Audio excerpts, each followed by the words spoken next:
OK. Alors, ben, bonjour et bonsoir, selon l'endroit où que vous localisez. Pendant que vous visionnez cette vidéo, si vous le voyez en direct, ben, bienvenue. Et si vous le voyez en replay, ben, bienvenue aussi, mais en replay, en redifféré. Donc, aujourd'hui, c'était le quatrième événement, qui est le dernier événement officiel concernant donc l'idée du voyage d'âme. Alors, dans les trois premiers événements qu'on a fait ensemble, on a exploré trois grandes applications du voyage d'âme. Alors, le voyage d'âme, finalement, qu'est-ce que c'est? C'est cette capacité que l'on a tous d'utiliser le véhicule imaginaire, hein, pour que ma conscience puisse la déplacer dans, euh, avec ce support-là et que je puisse effectivement faire des voyages qui peuvent être très courts, hein, des petits voyages en moi, par exemple. Je peux faire des voyages dans mon propre corps, mais on peut également faire des voyages dans le corps d'une autre personne, mais on peut également voyager dans des sphères encore plus élevées. On a vu qu'on pouvait, par exemple, visiter l'histoire de l'humanité. On a même fait des expérimentations sur ce sujet-là. Alors, évidemment, tout ça, évidemment, c'est fait dans un contexte plutôt sympathique, je dirais. J'espère pour vous, moi, je trouve ça sympathique. Et que c'était fait dans un contexte, évidemment, où on comprend que pour arriver à développer des compétences à ce sujet-là, bien évidemment, on doit être encadré, hein, pour être capable d'arriver à approfondir toute la démarche qui est associée à ça. Et aujourd'hui, j'avais donc envie de vous faire une petite présentation plus pratico-pratique, parce qu'évidemment, dans les trois premiers événements, comme il y avait beaucoup de choses, il y avait une petite conférence, il y avait ensuite une démonstration, puis il y avait ensuite une expérimentation, puis je voulais que ça soit à l'intérieur d'un laps de temps assez court. Bien évidemment, j'étais obligé donc de moins mettre l'emphase sur l'aspect pratico-pratique des choses. Et là, aujourd'hui, on va essayer de faire ça. Puis si vous avez des questions, des interrogations, n'hésitez pas à le faire, puis ça me fera plaisir, évidemment, de pouvoir vous répondre, là, de clarifier des choses qui n'ont peut-être pas été clarifiées ou et que vous auriez envie de poser comme question et d'interrogation, ben, n'hésitez pas à le faire. Donc, la première chose, c'est que je vais faire un petit retour sur les trois premiers événements. Donc, le premier événement, c'était évidemment un voyage qu'on faisait qui était plus orienté dans notre histoire personnelle. C'est une façon de revisiter notre être, non pas avec notre tête, mais avec justement ce support qui est notre imaginaire, qui nous permet de voyager à l'intérieur de nous-mêmes et de découvrir qu'à l'intérieur de soi, il y a des états de conscience. Les états de conscience, qu'est-ce que c'est? C'est comme des informations mémorielles qui animent notre être, hein, qui sont en liaison avec notre histoire personnelle. Et évidemment, quand on fait un travail de libération sur ces mémoires associées à notre histoire personnelle, ben, on modifie à quelque part notre relation avec celui-ci, on est plus en paix avec nous-mêmes et inévitablement, ça permet d'envisager un futur qui va être plus en harmonie avec soi. C'est un peu le résumé très court, évidemment, de ce qu'on avait vu dans ce premier événement-là. Dans le deuxième événement, on a plus cherché à élargir notre palette de couleurs, en se disant, mais tiens, on va faire des voyages d'âme un peu plus libres, et on allait visiter donc l'histoire de l'humanité. Alors, l'histoire de l'humanité, évidemment, on peut faire référence à des vies antérieures, bien sûr, mais comme je disais tout à l'heure à quelqu'un juste avant la conférence, c'est que euh, l'idée de faire des voyages d'âme dans l'histoire de l'humanité n'implique pas quelque part ce concept de vie antérieure. Pourquoi? Parce que le concept de vie antérieure est associé donc à une croyance qu'on peut avoir ou ne pas avoir. C'est pas trop important. Moi, dans ma pratique intuitive, je n'ai jamais voulu m'investir, m'associer à des croyances fermes si je n'arrivais pas à pouvoir les expérimenter ou à pouvoir arriver à en comprendre.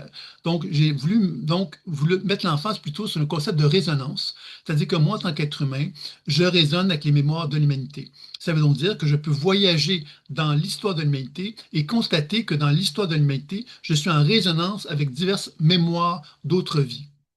C'est intéressant, parce que ça veut donc dire quelque part qu'en tant que voyageur d'âme, je peux faire des voyages pour mieux me connaître à travers toutes les époques de l'humanité et je peux découvrir qu'à travers chacune d'elles, il va y avoir donc des informations associées de mémoire d'autres vies qui vont être en mesure de me donner de l'information, m'enrichir. Puis moi, bien évidemment, je pourrais aussi donc me libérer, mais je pourrais également libérer les mémoires d'autres vies ou les mémoires familiales aussi, hein, dans lesquelles, évidemment, qui sont des blessures qui ont été figées, qui ont été qui sont comme inhibées dans leur expression. Je pourrais les libérer, hein, comme on avait vu avec la déprogrammation et les soins, on pouvait les libérer pour que justement tout ça se libère. Donc, moi, ça fait un travail sur moi, mais ça fait un travail sur la conscience collective. C'est un peu l'idée de ce deuxième événement-là. Et il y avait donc un troisième événement qui, donc, lui, nous permettait de comprendre que plus on élargit notre champ de conscience, plus on se libère de l'histoire de l'humanité, parce que se libérer de l'histoire de l'humanité, ça veut dire quoi? Ça veut dire que je ne suis plus prisonnier de l'histoire qui se répète d'une façon permanente, hein. C'est-à-dire qu'on on vit des cycles. Alors, plus moi je suis prisonnier de l'histoire de l'humanité, mais je suis prisonnier des cycles qui vont se répéter et je vais finalement me faire avoir, me faire happer à chaque fois que ces répétitions vont se produire. Donc, plus je me libère de ça, plus je me permets de me reconnecter avec ce qu'on pourrait appeler une certaine forme de source, une source de pureté. Et c'est là qu'on ça nous ramène aux familles d'âmes, hein. Dans la spirale évolutive, on a parlé de 7 familles d'âmes, et ces 7 familles d'âmes-là, que j'appelle équilibrées, sont l'expression pure de chacun d'entre nous, et nous avons tous à atteindre ce niveau de pureté-là dans notre cheminement de vie. Et le niveau de pureté, bien évidemment, dans la spirale évolutive, on avait vu qu'il y avait donc des définitions. On pouvait reconnaître que dans cet état de pureté-là, l'être humain, ce serait la plus belle expression de l'être humain qui en résulterait. Donc ça, c'est un troisième événement qu'on avait vu ça. Et cette plus belle expression-là, on avait expérimenté également, on avait été voir euh, les, euh, les familles d'âmes dans leur expression pure, ça se rapproche beaucoup de la définition d'un guide, hein, parce que quand on travaille avec la famille d'âmes dans un état de pureté, on travaille avec une énergie de sagesse qui est capable de nous guider, de nous orienter. Alors, c'est dans ce sens-là qu'on a fait un voyage qui nous permettait de comprendre que le voyage d'âme pouvait nous amener, nous permettre d'accéder à ce qu'on pourrait appeler l'expression de l'âme, la plus pure, et que ça nous permettrait de nous aligner d'une façon de plus en plus importante. Et que dans les 3 voyages qui ont été proposés dans les entretiens, ben, on avait donc compris quelque part que tout ça, c'est un terrain de jeu finalement, et un terrain de jeu qu'on se rend compte qui est très, très vaste, hein, parce que quelque part, juste dans les familles d'âmes, on comprend qu'une famille d'âmes équilibrée, ben, ça peut prendre plusieurs masques, plusieurs visages. Hein, par exemple, moi, je peux travailler avec mon communicateur qui relie au chakra sacré, et me relier à lui et constater aujourd'hui qu'il avait l'apparence d'un homme très âgé, par exemple, qui avait un message à me transmettre. Et une semaine plus tard, je pourrais constater que c'est une déesse qui pourrait apparaître, je ne sais quoi. Alors, on touche la notion d'archétype. Les archétypes, c'est finalement de quelle façon que ces énergies-là pures vont vouloir communiquer avec moi. Et souvent, l'intelligence intuitive, elle va trouver des formes d'expression ou de manifestation qui vont résonner avec mon vécu et mon expérience de vie au moment où ça se passe ou dans la période dans laquelle je suis. Donc, on comprend ici que plus j'apprends à donc appliquer la pleine conscience intuitive telle qu'on l'a vu, donc lecture intuitive, qui me permet non pas de partir sur des idées préconçues, mais de questionner l'information. Si quelque chose se présente à moi, ben, je ne vais pas commencer à activer mon mental. Je vais prendre le temps de décrire ce que je vois, entends et ressens, de le questionner, de le déprogrammer, de le soigner. C'est ça qu'on avait vu aussi à travers les 3 ateliers. Donc, c'est important de comprendre ici que si moi, je pars avec des idées préconçues de quelque chose, je ne suis pas dans une démarche intuitive. La démarche intuitive, c'est quand je cherche à appliquer lecture intuitive, déprogrammation et soins, parce qu'en faisant les 3, je risque moins de me faire manipuler par une information, par une manifestation qui se manifesterait à moi. Lecture intuitive va me permettre de comprendre le message de l'information qui est là. La déprogrammation va me permettre de libérer. Ainsi, c'est une information de moi, enfant, abandonné, mais ce n'est pas une information de sagesse qui m'est transmise à travers ça. C'est plus une souffrance qui m'est exprimée.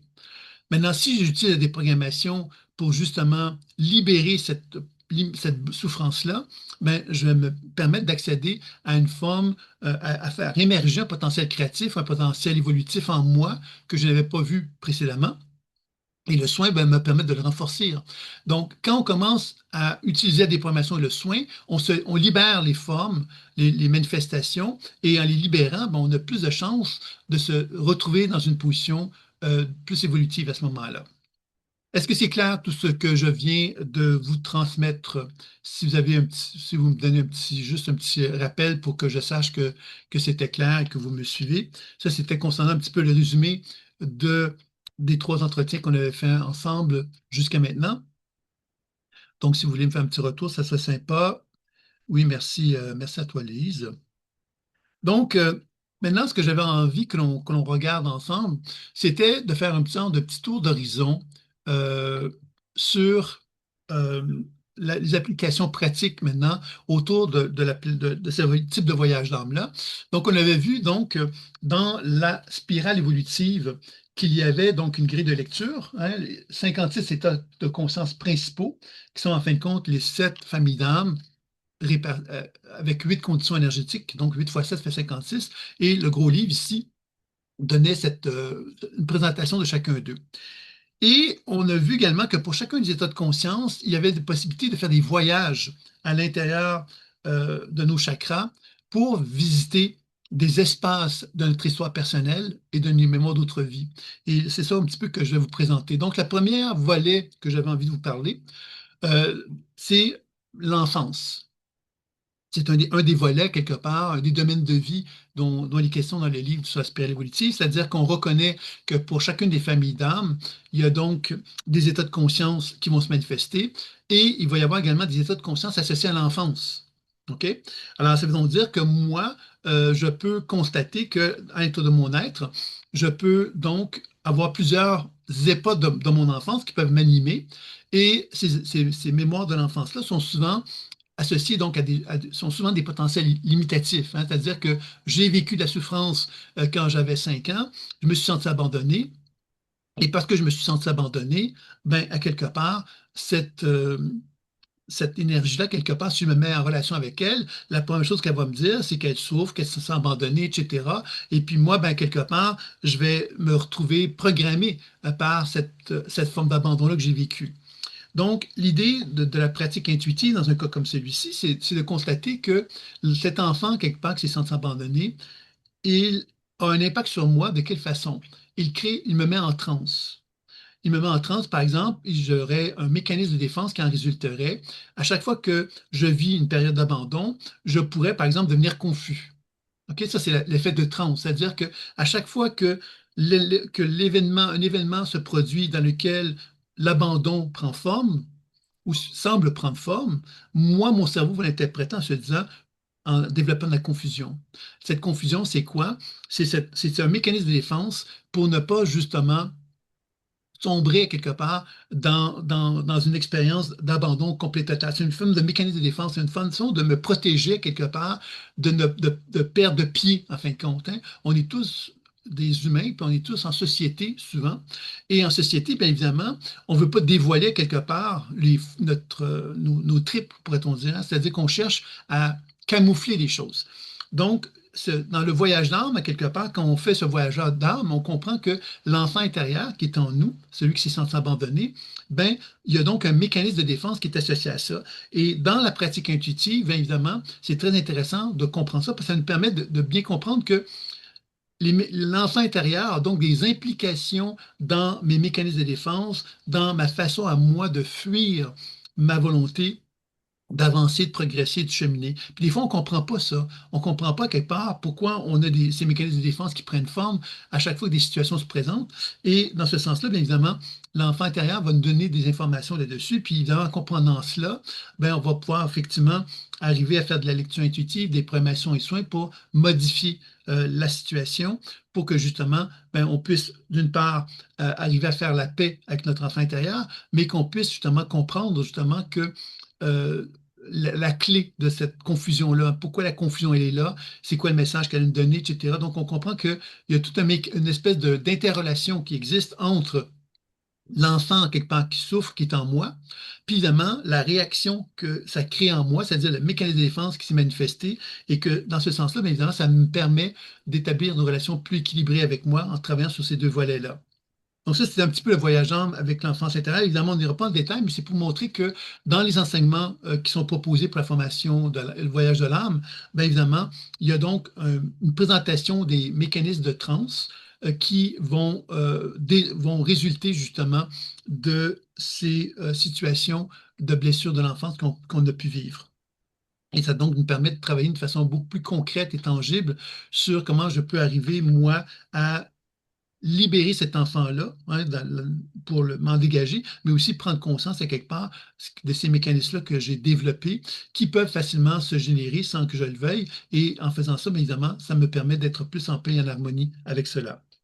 Donc ça, c'est un des volets, quelque part, qui est intéressant. Puis évidemment, l'enfance, c'est un monde riche, hein, puisqu'on parle du moment de la conception jusqu'à l'adulte, hein, jusqu'à l'âge adulte. Puis évidemment, même à travers les étapes de l'adulte, on va constater que les expériences de l'enfance ont des impacts sur l'adulte. Mais c'est-à-dire qu'en tant qu'adulte, je peux très bien, moi, vivre de nouveau l'abandon, puis à chaque fois que je vis l'abandon, je tombe dans la confusion. Vous voyez, comme par exemple, qui est un mécanisme de défense. Alors, tout ce processus-là, le fait que j'arrive à comprendre vraiment les interrelations, ça me permet de faire un travail beaucoup plus profond sur cette notion-là. Donc, est-ce qu'il y a des questions là-dessus? Ça va? Si vous voulez, pour donner un sens à ça, ben, quelque part, on pourrait faire une petite démonstration, vite fait, hein, pas quelque chose de très long, parce qu'évidemment, je ne voudrais pas que l'animation soit très longue, mais est-ce qu'il y a quelqu'un qui aura envie qu'on fasse une petite expérimentation pour montrer de quelle façon que ça fonctionne? Sinon, ben, je vais simplement poursuivre. Il faudrait que la personne se manifeste. Donc, l'autre, cette personne, voilà, donc il y a Louise qui me dit oui, OK. Est-ce que tu as un thème, Louise, que tu voudrais qu'on garde ou je me lance simplement et je regarde qu'est-ce qui est là? Regarde ce qui est là, s'il vous plaît.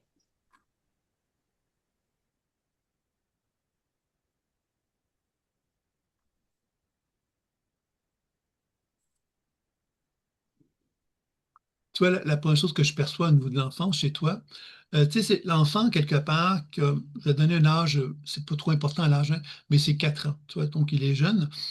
Et cet enfant-là, quelque part, je le vois marcher, mais un peu comme quelqu'un qui marche sur le sol, mais d'une façon qui n'est pas du tout enracinée. C'est comme si la tête est dans le ciel, puis il y a quelque chose de ah, que c'est beau, c'est un peu comme quelqu'un qui voit la vie en rose. C'est comme ça que je verrais l'enfant. Et puis cette idée de voir la vie en rose est beaucoup liée au fait que l'enfant semble tenir la main à quelqu'un qui serait le père, selon la perception que j'ai, et quelque part, quelque chose là-dedans de très réconfortant. Il y a comme une espèce de bulle dans lequel on se retrouve. Et il y a comme vraiment cette notion de tout est beau, tout est parfait. Tu vois, comme si quelque part, on ne voulait pas voir la réalité, on ne voulait pas voir les choses telles qu'elles étaient. Il y avait comme un sentiment de confort là-dedans. Puis c'est là qu'on voit le mécanisme de défense d'adulte. Le mécanisme de défense d'adulte, c'est quoi? C'est de dire ben, tout est beau, tout est parfait. Tu vois? Parce que quelque part, on ne veut pas faire face à la souffrance ou à la douleur qui peut être présente dans une situation. Donc, à ce moment-là, ben, quelque part, on cultive, on garde cette espèce de phénomène de transe, hein. D'une part, l'enfant qui reste actif, parce qu'à quelque part, il nous influence à demeurer dans cette idée, à quelque part, que tout est beau et tout est parfait. Puis, comme mécanisme de défense, bien évidemment, on va se comporter comme tel quand des situations problématiques se présentent à nous. Tu vois? Je ne sais pas si ça te parle, ça, Louise. Oui, un petit peu. OK. Donc, évidemment, ce qu'on pourrait dire là-dessus, c'est que là, on pourrait évidemment introduire la notion de déprogrammation et de soins. On va le faire rapidement, comme je te dis, pour pas que ça te prenne trop de temps, mais juste pour montrer un peu l'idée de qu'est-ce qui peut être fait concernant l'implication de ces deux aspects-là que je viens de nommer là.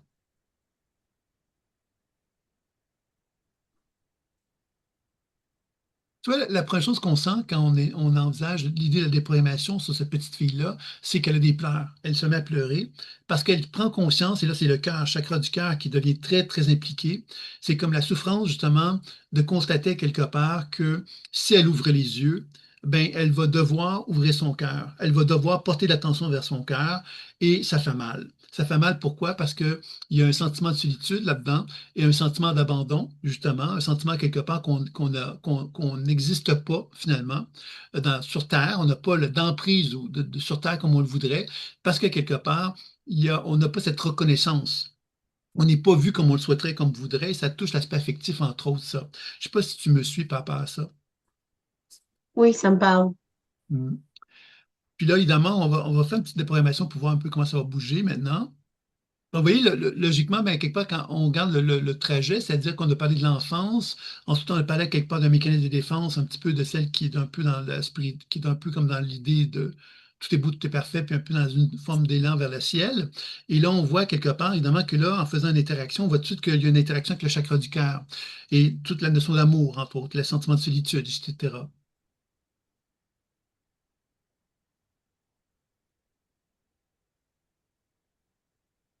Et tu vois, dès qu'on intervient avec la notion de déprogrammation, j'apportais simplement de la douceur dans l'énergie, mais ce qu'on voit tout de suite, c'est comme une réaction importante de l'enfant, comme si l'enfant, quelque part, devenait un adulte, devenait une femme, devenait toi, et elle devenait quelque part quelqu'un qui manifestait une grande force d'autorité. Quand on dit une force d'autorité, c'est qu'on, tu sais, dans une femme, ça peut être féminin, ça peut être masculin.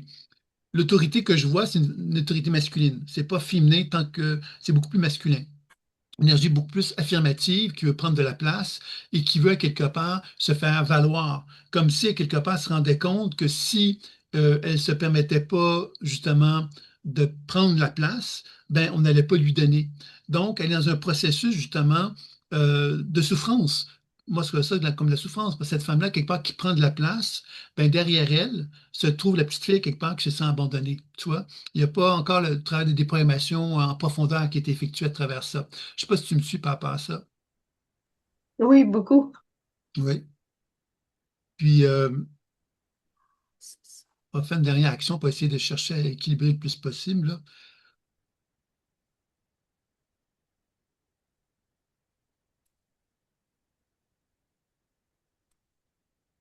Tu vois, toute la notion de la mort qui vient avec ça.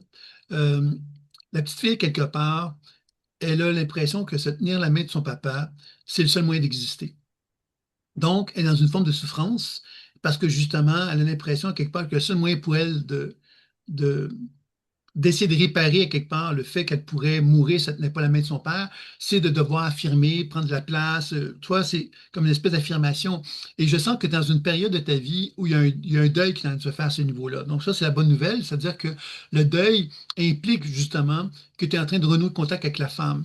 Et la femme, ben, t'implique que tu renoues contact aussi avec la petite fille et que tu prennes conscience justement que cette petite fille-là, quelque part, eh bien, elle avait voulu, quelque part, croire en quelque chose de plus idyllique, de plus beau, si tu veux, et que là, maintenant, elle a peut-être à faire le deuil de son passé, de quelque chose qu'elle percevait comme trop idéal, trop beau, pour commencer à regarder la réalité telle qu'elle est et de commencer à renouer contact avec la femme en elle, qui va lui permettre donc d'incarner la femme, qu'elle aura plus peur d'incarner cette femme-là. Donc, elle sera moins dans le processus d'affirmation ou de prendre trop de place, mais elle est plus dans un processus où elle va vouloir prendre la place qui lui revient, cette place-là qui est la place de la femme, qui n'a plus besoin donc de performer pour faire valoir qu'elle existe, parce qu'elle est une femme et elle existe par elle-même. Je ne sais pas si tu comprends ce que je disais par rapport à ça. Oui, sauf que je ne sais pas vraiment comment procéder. Oui, mais là, c'est sûr que là, on pourrait poursuivre longuement. Mais ce que je te dirais, c'est que je te dirais, comment je le perçois, c'est que tu es dans le processus. Donc, il n'y a pas tant de choses que tu as à faire pour procéder à ce niveau-là. C'est-à-dire qu'il y a un lâcher-prise. Le lâcher-prise, c'est de te rendre compte, à quelque part, qu'il y a une partie de toi qui en a assez d'être cette femme-là, qui prenait beaucoup de place. Et quelque chose qui est en train d'émerger, qui a envie justement de te prendre dans ses bras puis de te dire, regarde, tu n'as rien à faire, je t'aime. Tu vois? Et cette femme-là qui s'aime, c'est toi. C'est toi qui dois entendre ça, que tu t'aimes, parce que pendant longtemps, tu as eu l'impression que le seul moyen pour toi d'aimer, de t'aimer, c'était de prendre beaucoup de place parce que c'était le seul moyen pour toi d'exister. Je sais pas si tu comprends. Oui, ça, je suis en train de travailler sur moi là-dessus déjà, là, Oui, présentement. c'est Oui. ça. Donc, je te dirais que c'est en cours, en quelque part. Donc, faut pas lâcher. C'était un peu une démonstration. Je ne pourrais pas me lancer à poursuivre plus longtemps, mais tu me suis bien à ce niveau-là. Ça va? Oui, ça va, merci beaucoup, Sylvain. Oui. Donc, ça, c'était un peu comme pour montrer quelque part, vous voyez que cette idée d'un voyage d'âme, évidemment, quand on le fait sur soi, ben, c'est sur notre histoire, etc. Donc, moi, souvent, ce que je fais, c'est que j'enregistre, hein, où on peut prendre le temps de noter sur un petit cahier de notes, à quelque part, qu'est-ce qu'on observe. Mais évidemment, toute la démarche, évidemment, c'est que quand on se lance dans un voyage, ben, vous l'avez vu, on ne sait pas où est-ce qu'on s'en va et on ne sait pas quelque part vers toutes les étapes qui vont être nécessaires pour arriver à atteindre le processus. Là, on n'avait pas finalisé avec Louise, mais je ne pouvais pas me permettre de poursuivre plus longtemps. Mais on a quand même déjà réussi quand même à faire un genre de petit tour d'horizon pour savoir vers quoi elle tendait comme énergie. Et c'est ça, quelque part, qui est l'idée de la pleine conscience intuitive, c'est de toujours se rappeler l'action intuitive, déprogrammation et soins qui permettent de mettre en lumière justement le processus évolutif qui est en soi plutôt que de rester dans l'idée de figer les choses. puisque c'est ça un peu le danger quelque part, quand on fige des choses, ben, finalement, on est prisonnier de la chose, hein. On a l'impression que plus rien bouge parce qu'on est associé à un état qui n'est pas en évolution. Ainsi, je sens que je suis qui a été abandonné et je suis convaincu que je le serai toute ma vie, ben, j'ai figé quelque chose en moi. J'ai pas permis à quelque part au processus évolutif de se manifester. C'est là que la déprogrammation et les soins ont un rôle à jouer important pour amener justement une désidentification de l'idée que je suis abandonné pour accéder à un processus d'évolution et c'est ça qui devient intéressant.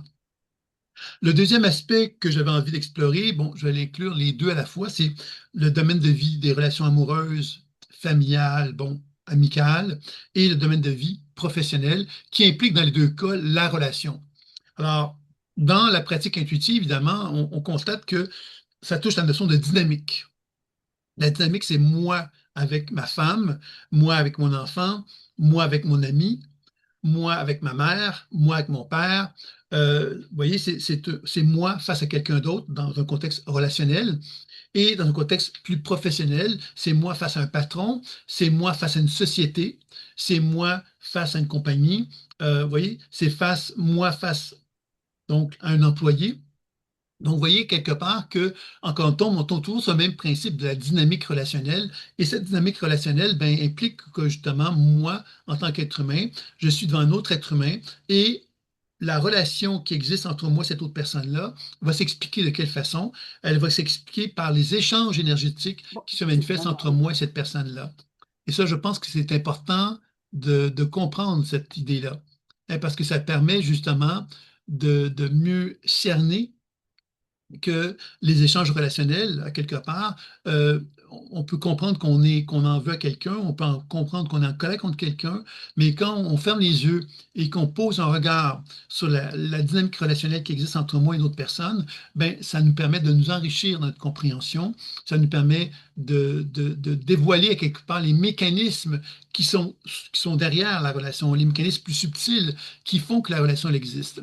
Et comme vous le savez sans doute, hein, l'idée du pardon, par exemple, ou l'idée de se libérer de problématiques face à quelqu'un, il y a des gens qui vont dire, ah ben moi je connais on va beaucoup aborder cette notion de formule, tu sais, la formulation quelque part qui dit, ben oui, je me pardonne, ou voyez comme le concept de Ho'oponopono, etc., des choses comme ça qui vont mettre en évidence à quelque part qu'on peut arriver à pardonner. Moi, mon impression quand même là-dessus, c'est que dans la démarche intuitive, la notion de pardon ou la notion en quelque part de faire la paix avec quelqu'un repose sur un processus intuitif. C'est-à-dire que c'est pas moi qui dis je peux avoir l'intention de vouloir pardonner à quelqu'un, mais si je regarde intuitivement, quelquefois, je peux constater que même si consciemment je veux pardonner cette personne-là, énergétiquement parlant, je ne suis pas du tout dans le pardon. Je suis en colère contre elle, je suis en désaccord avec elle, etc. Donc, c'est pour ça que ce type de pratique-là, quelque part, est intéressante parce qu'elle permet justement de réunifier à cette autre personne-là, de cesser quelque part de voir, de nourrir quelque part le conflit. Le conflit, c'est par exemple, je rencontre une personne finalement qui me met en contact avec la colère qui est en moi que j'assume pas, et cette autre personne-là, elle l'incarne parfaitement, et donc ça va générer en moi un sentiment émotionnel qui va me dire, ben, j'aime pas cette personne-là, je sais pas comment l'expliquer, mais je l'aime pas. Je n'aime pas pourquoi, en fait, mais tout simplement parce qu'elle génère en moi, elle réveille en moi des émotions que je ne veux pas gérer, que je ne veux pas accueillir en moi. Et c'est là, quelque part, qu'on va tomber dans une espèce de notion de conflit entre moi et cette autre personne-là. Et dans le processus intuitif, dans le voyage d'âme, qu'est-ce qu'on apprend à faire? C'est qu'on apprend à fermer les yeux et à comprendre, quelque part, comment je peux ressentir, voir et entendre ce que moi j'aimais vers cette personne-là et ce que cette personne-là aimait vers moi. Ça veut dire quoi? Ça veut donc dire qu'on est deux personnes physiques et entre les deux, il y a un échange. Et c'est là quelque part que la pratique intuitive va être très intéressante, c'est de regarder les échanges qui existent entre moi et l'autre personne. Et ces échanges-là, évidemment, se manifestent de quelle façon? Ben, à travers le champ énergétique globalement, mais également aussi au niveau des chakras. Et c'est là, évidemment, que toute la compréhension de la spirale évolutive repose justement sur de quelle façon que l'être humain que nous sommes tous hein, va se manifester dans divers scénarios de relations professionnelles et amoureux. Alors, une façon qui est proposée dans les enseignements qui vont être proposés bientôt, c'est d'apprendre évidemment à reconnaître justement moi avec l'autre personne, quelle que soit la personne, ou même face à une société, et d'apprendre à décoder justement les échanges qui existent pour arriver donc à favoriser une plus grande harmonie, un plus grand équilibre dans la relation. Donc, paradoxalement, peut-on dire que c'est l'intensité de la blessure qui réveille l'observateur des multiples parts? Oui, mais c'est sûr que l'intensité est un facteur important. Ça touche deux choses, l'intensité, c'est-à-dire que moi, en tant que Sylvain Bélanger, la première question que je dois me poser face à une relation, c'est est-ce que j'ai une identité qui est forte? OK? Alors, l'identité forte, ça veut dire quoi? Ça veut dire est-ce que moi, j'ai une conscience, une identité forte de ma personne qui fait que ma conscience est dans mon corps. OK? C'est un élément important. Plus les gens sont dans leur conscience corporelle, plus ils sont terre à terre et plus ils sont capables d'assumer ce qu'ils ressentent, puis ce qu'ils veulent, puis ce qu'ils veulent pas. Alors que les gens qui sont moins, ils ont moins une grande conscience corporelle, ils ont plus, à quelque part, sont plus flottants, je dirais. Mais ces gens-là, évidemment, donc, ils sont plus reliés au chakra supérieur. Ces gens-là sont plus flottants. Et comme ils sont plus flottants, ils vont être plus facilement happés par les autres. Et ça, c'est un élément important parce que quelque part, c'est toute la notion de tomber amoureux dont j'ai sans doute déjà parlé, hein. Tomber amoureux, c'est que moi, je suis là, physiquement, je me tiens sur mes deux jambes, mais si quelqu'un me souffle dessus puis je me tombe, ça veut donc dire quelque part que je ne suis pas enraciné, je ne suis pas ancré. Et pourquoi je ne suis pas ancré? Parce que justement, mes chakras supérieurs sont peut-être trop développés et mes chakras inférieurs ne le sont pas assez. Et là, ça fait de moi quelqu'un qui est assez instable. Et dans ces conditions-là, mais c'est facile, évidemment, de me déstabiliser. C'est pour ça que l'ancrage est une technique qui est si valorisée en pratique chamanique, parce que l'ancrage, finalement, nous permet de renforcer le bas du corps, renforcer le chakra du bas pour justement être plus stable. Cette position de stabilité va jouer un rôle important dans la qualité relationnelle. Parce que quand je rencontre quelqu'un et que je me sens stable, ben, je suis capable d'avoir une relation avec l'autre personne où je suis stable. Je ne suis pas déstructuré par la personne en question. Donc, je suis capable d'avoir un échange où je vais me reconnaître et je vais reconnaître l'autre personne. Et c'est là qu'on se rapproche d'une relation juste. Hein, lorsque deux êtres humains s'assument, ils sont capables de partager, de reconnaître qu'est-ce qu'ils peuvent partager ensemble, ben, quelque part, il y a une relation qui prend forme. Lorsque une personne n'assume pas qui elle est, puis comme elle veut être aimée de l'autre personne, elle tombe dans les bras de l'autre, ben à ce moment-là, elle ne s'assume pas. Elle devient quelque part, elle donne son pouvoir à l'autre personne, et c'est là souvent qu'il va y avoir des dynamiques relationnelles malsaines qui vont prendre forme et qui vont générer à quelque part des conflits. Donc, pour revenir sur la notion d'intensité, ben, c'est évident que l'intensité, quelque part, c'est que si moi j'ai des émotions profondément, si je n'ai pas fait un travail sur moi, il y a des émotions que je ne gère pas et que je rencontre quelqu'un qui a qui porte en elle les mêmes charges émotionnelles, il va y avoir bang, une explosion. L'intensité va faire exploser. Et là, on va comprendre quelque part que la relation va apparaître comme on va perdre contrôle. Tu vois? Quand on a l'impression de perdre contrôle dans une relation, c'est quelque part parce qu'on a été touché émotivement parlant, puis qu'on a perdu pied. On n'a pas été capable de garder notre équilibre parce que justement, l'explosion émotionnelle qui en est résultée, ben, elle a pris tellement de place qu'on a perdu à quelque part notre capacité à gérer les choses. Et c'est dans ce sens-là, évidemment, que l'intensité, ben, elle est directement reliée aux blessures qu'on n'a pas été capable de gérer dans notre vie. Alors, c'est pas dire nécessairement qu'on n'a pas travaillé sur soi. Hein. C'est simplement que des fois, même si on fait un gros travail sur soi, justement parce qu'on a fait un travail sur soi, on est prêt à faire face à des nouveaux défis. Ces nouveaux défis, bien évidemment, c'est des émotions qui sont plus en profondeur, qui sont capables maintenant d'émerger en nous parce qu'on n'était pas capable avant de les gérer, puis on est capable de le faire, et là, ils vont revenir à la surface. Et là, ça va être un peu surprenant parce qu'on ne s'y attendait pas, et là, ça va générer quelque part une réaction tellement grande qu'on va perdre de pied, puis qu'on n'aura plus l'impression de savoir où est-ce qu'on s'en va avec ça. Je ne sais pas si j'ai répondu à la question, Lise. Puis évidemment, la multiple part, bien sûr que il y a, les multiples parts, c'est que quand on rencontre quelqu'un, bien évidemment, cette relation, quelque part, si je rencontre quelqu'un de fusionnel puis que moi je suis fusionnel, qu'est-ce qui va se passer? Il va se passer qu'on va fusionner ensemble jusqu'au moment où on ne sera plus capable de rester fusionné. Donc, qu'est-ce qui va arriver? Bien, il va y avoir une diffusion. Et évidemment, ça peut générer toutes sortes de réactions émotionnelles. Et évidemment, il y a plusieurs parts de nous-mêmes, plusieurs états de conscience qui peuvent être impliqués dans un échange relationnel. C'est pour ça que c'est intéressant de poser un regard sur la dynamique qui existe entre deux êtres humains pour être capable de comprendre justement l'échange énergétique qui existe entre deux personnes, justement. Est-ce que j'ai répondu à ta question, Lise? Je pense que oui, mais merci à toi. Donc ça, c'était c'est un grand thème. Évidemment, dans l'enseignement, quelque part, on parle des dynamiques. Donc, on les nomme, hein, il y a diverses dynamiques relationnelles qui peuvent exister dans un échange entre deux personnes. Et ces échanges-là, évidemment, quand on analyse une relation d'un point de vue du voyage d'âme ou de la pratique de la pleine conscience intuitive, on va évidemment reconnaître qu'il existe une personne physiquement, hein. Par exemple, si la personne, elle existe toujours, elle vit toujours, bon, on va prendre le temps de regarder cette personne-là. Si elle est décédée, par exemple, si c'est ma mère avec laquelle je suis encore en conflit et que j'aimerais faire un travail dessus, ben, je vais me mettre en relation avec cette personne-là, même si elle est décédée, et je vais faire un travail justement de lecture intuitive pour comprendre la raison d'être de la dynamique relationnelle que je vis avec la personne. Et je vais ensuite chercher à déprogrammer. Déprogrammer, c'est de donner l'opportunité à la dynamique relationnelle de s'épanouir pour me montrer le chemin de ce qu'on pourrait appeler la guérison. Alors, cette guérison, c'est moi qui la fais, c'est pas l'autre personne, d'accord? C'est-à-dire que moi, je peux entreprendre des actions pour guérir la relation et l'autre personne a le droit de ne pas accueillir ça comme positif, puis elle peut continuer à être en conflit avec moi. J'insiste là-dessus parce que des fois, on a l'impression que parce que on fait un travail sur une relation, ben, l'autre personne, elle devrait aussi changer.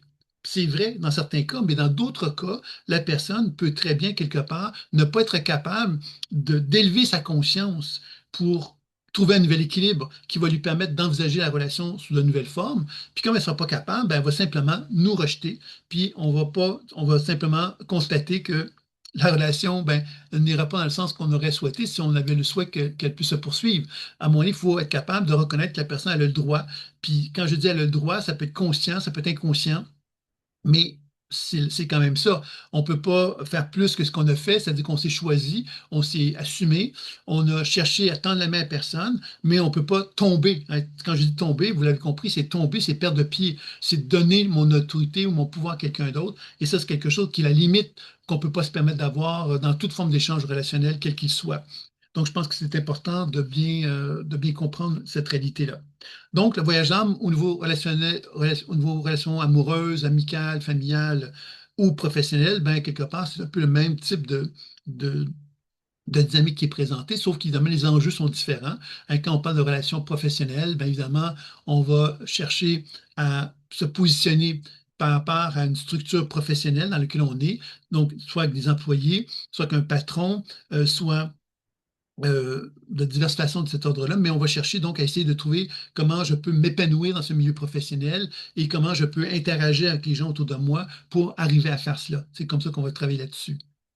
Louise qui me demande, est-ce qu'il y a énergétiquement moyen d'aider consciemment l'être d'élever sa conscience dans la relation? Ben, tu vois, ça touche l'éthique, la question que tu poses. Parce que dans la pratique de la pleine conscience intuitive, moi, j'ai pensé qu'il était important de mettre une limite au travail, à l'intervention qu'on pouvait faire sur quelqu'un d'autre. La limite, elle est bien simple. Je ne peux pas faire un soin sur quelqu'un, ou même une lecture intuitive sur quelqu'un qui n'en a pas donné, qui ne m'a pas demandé de le faire. Donc, si je suis en conflit avec quelqu'un, il y a de peu de chances que cette personne me demande de faire un soin sur elle. OK? C'est une première chose. Donc, l'éthique me fait comprendre que je ne peux pas faire des actions sans que l'autre personne en soit consciente. Et pourquoi on fait ça? Mais simplement, c'est simple. C'est que si on commençait à faire des lectures, même si c'est pour le bien-être de la personne, puis c'est pour son bien, pour qu'elle soit mieux, si on le fait à son insu, on est en train, d'une certaine façon, d'être intrusif, et on est en train, d'une certaine façon, de manipuler l'autre, puisqu'on ne l'informe pas de ce qu'on fait.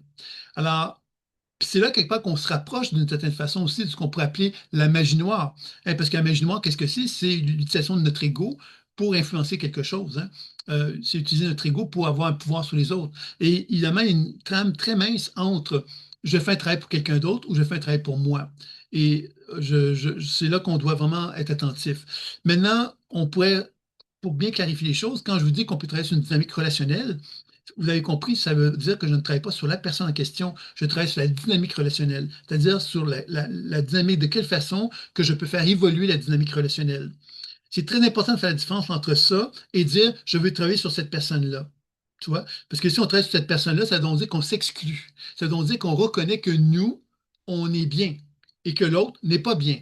Et là, on tombe dans un piège et c'est là qu'on risque de sombrer dans une voie dangereuse. Puis je vous dirais, d'une façon générale, par mon expérience, que les gens ont très peur des gens qui font des lectures intuitives à l'insu des gens. Je vous l'ai sans doute déjà raconté, mais à un certain Noël, je me rappelle, j'avais une personne à côté de moi qui est une cousine lointaine et qui m'a pas parlé de la soirée. Mais vraiment pas du tout, alors que j'ai posé des questions, j'ai parlé avec elle, etc. Et elle fuyait carrément la discussion et j'avais trouvé ça bizarre. Et j'ai su quelques semaines plus tard qu'elle avait évité de parler avec moi parce qu'elle avait peur que je puisse faire une lecture intuitive sur elle. Ah, c'est intéressant parce que ça veut donc dire quelque part qu'une façon générale, des êtres humains qui savent qu'on est un thérapeute intuitif ou on a certaines habiletés, ben, les gens ont peur. Ont peur pourquoi? Parce qu'ils ont peur qu'on puisse voir des choses qu'on leur a pas permis d'aller voir.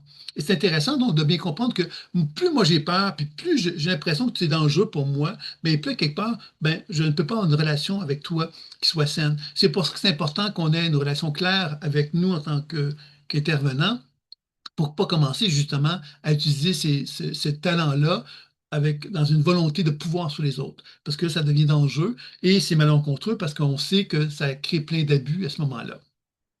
Donc, on ne veut pas cela, oui, effectivement, tu as bien raison, Louise. Alors, donc, ça, c'était pour la question.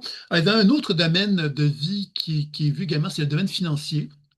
Alors, c'est un domaine à quelque part qui est important, c'est la relation avec la prospérité.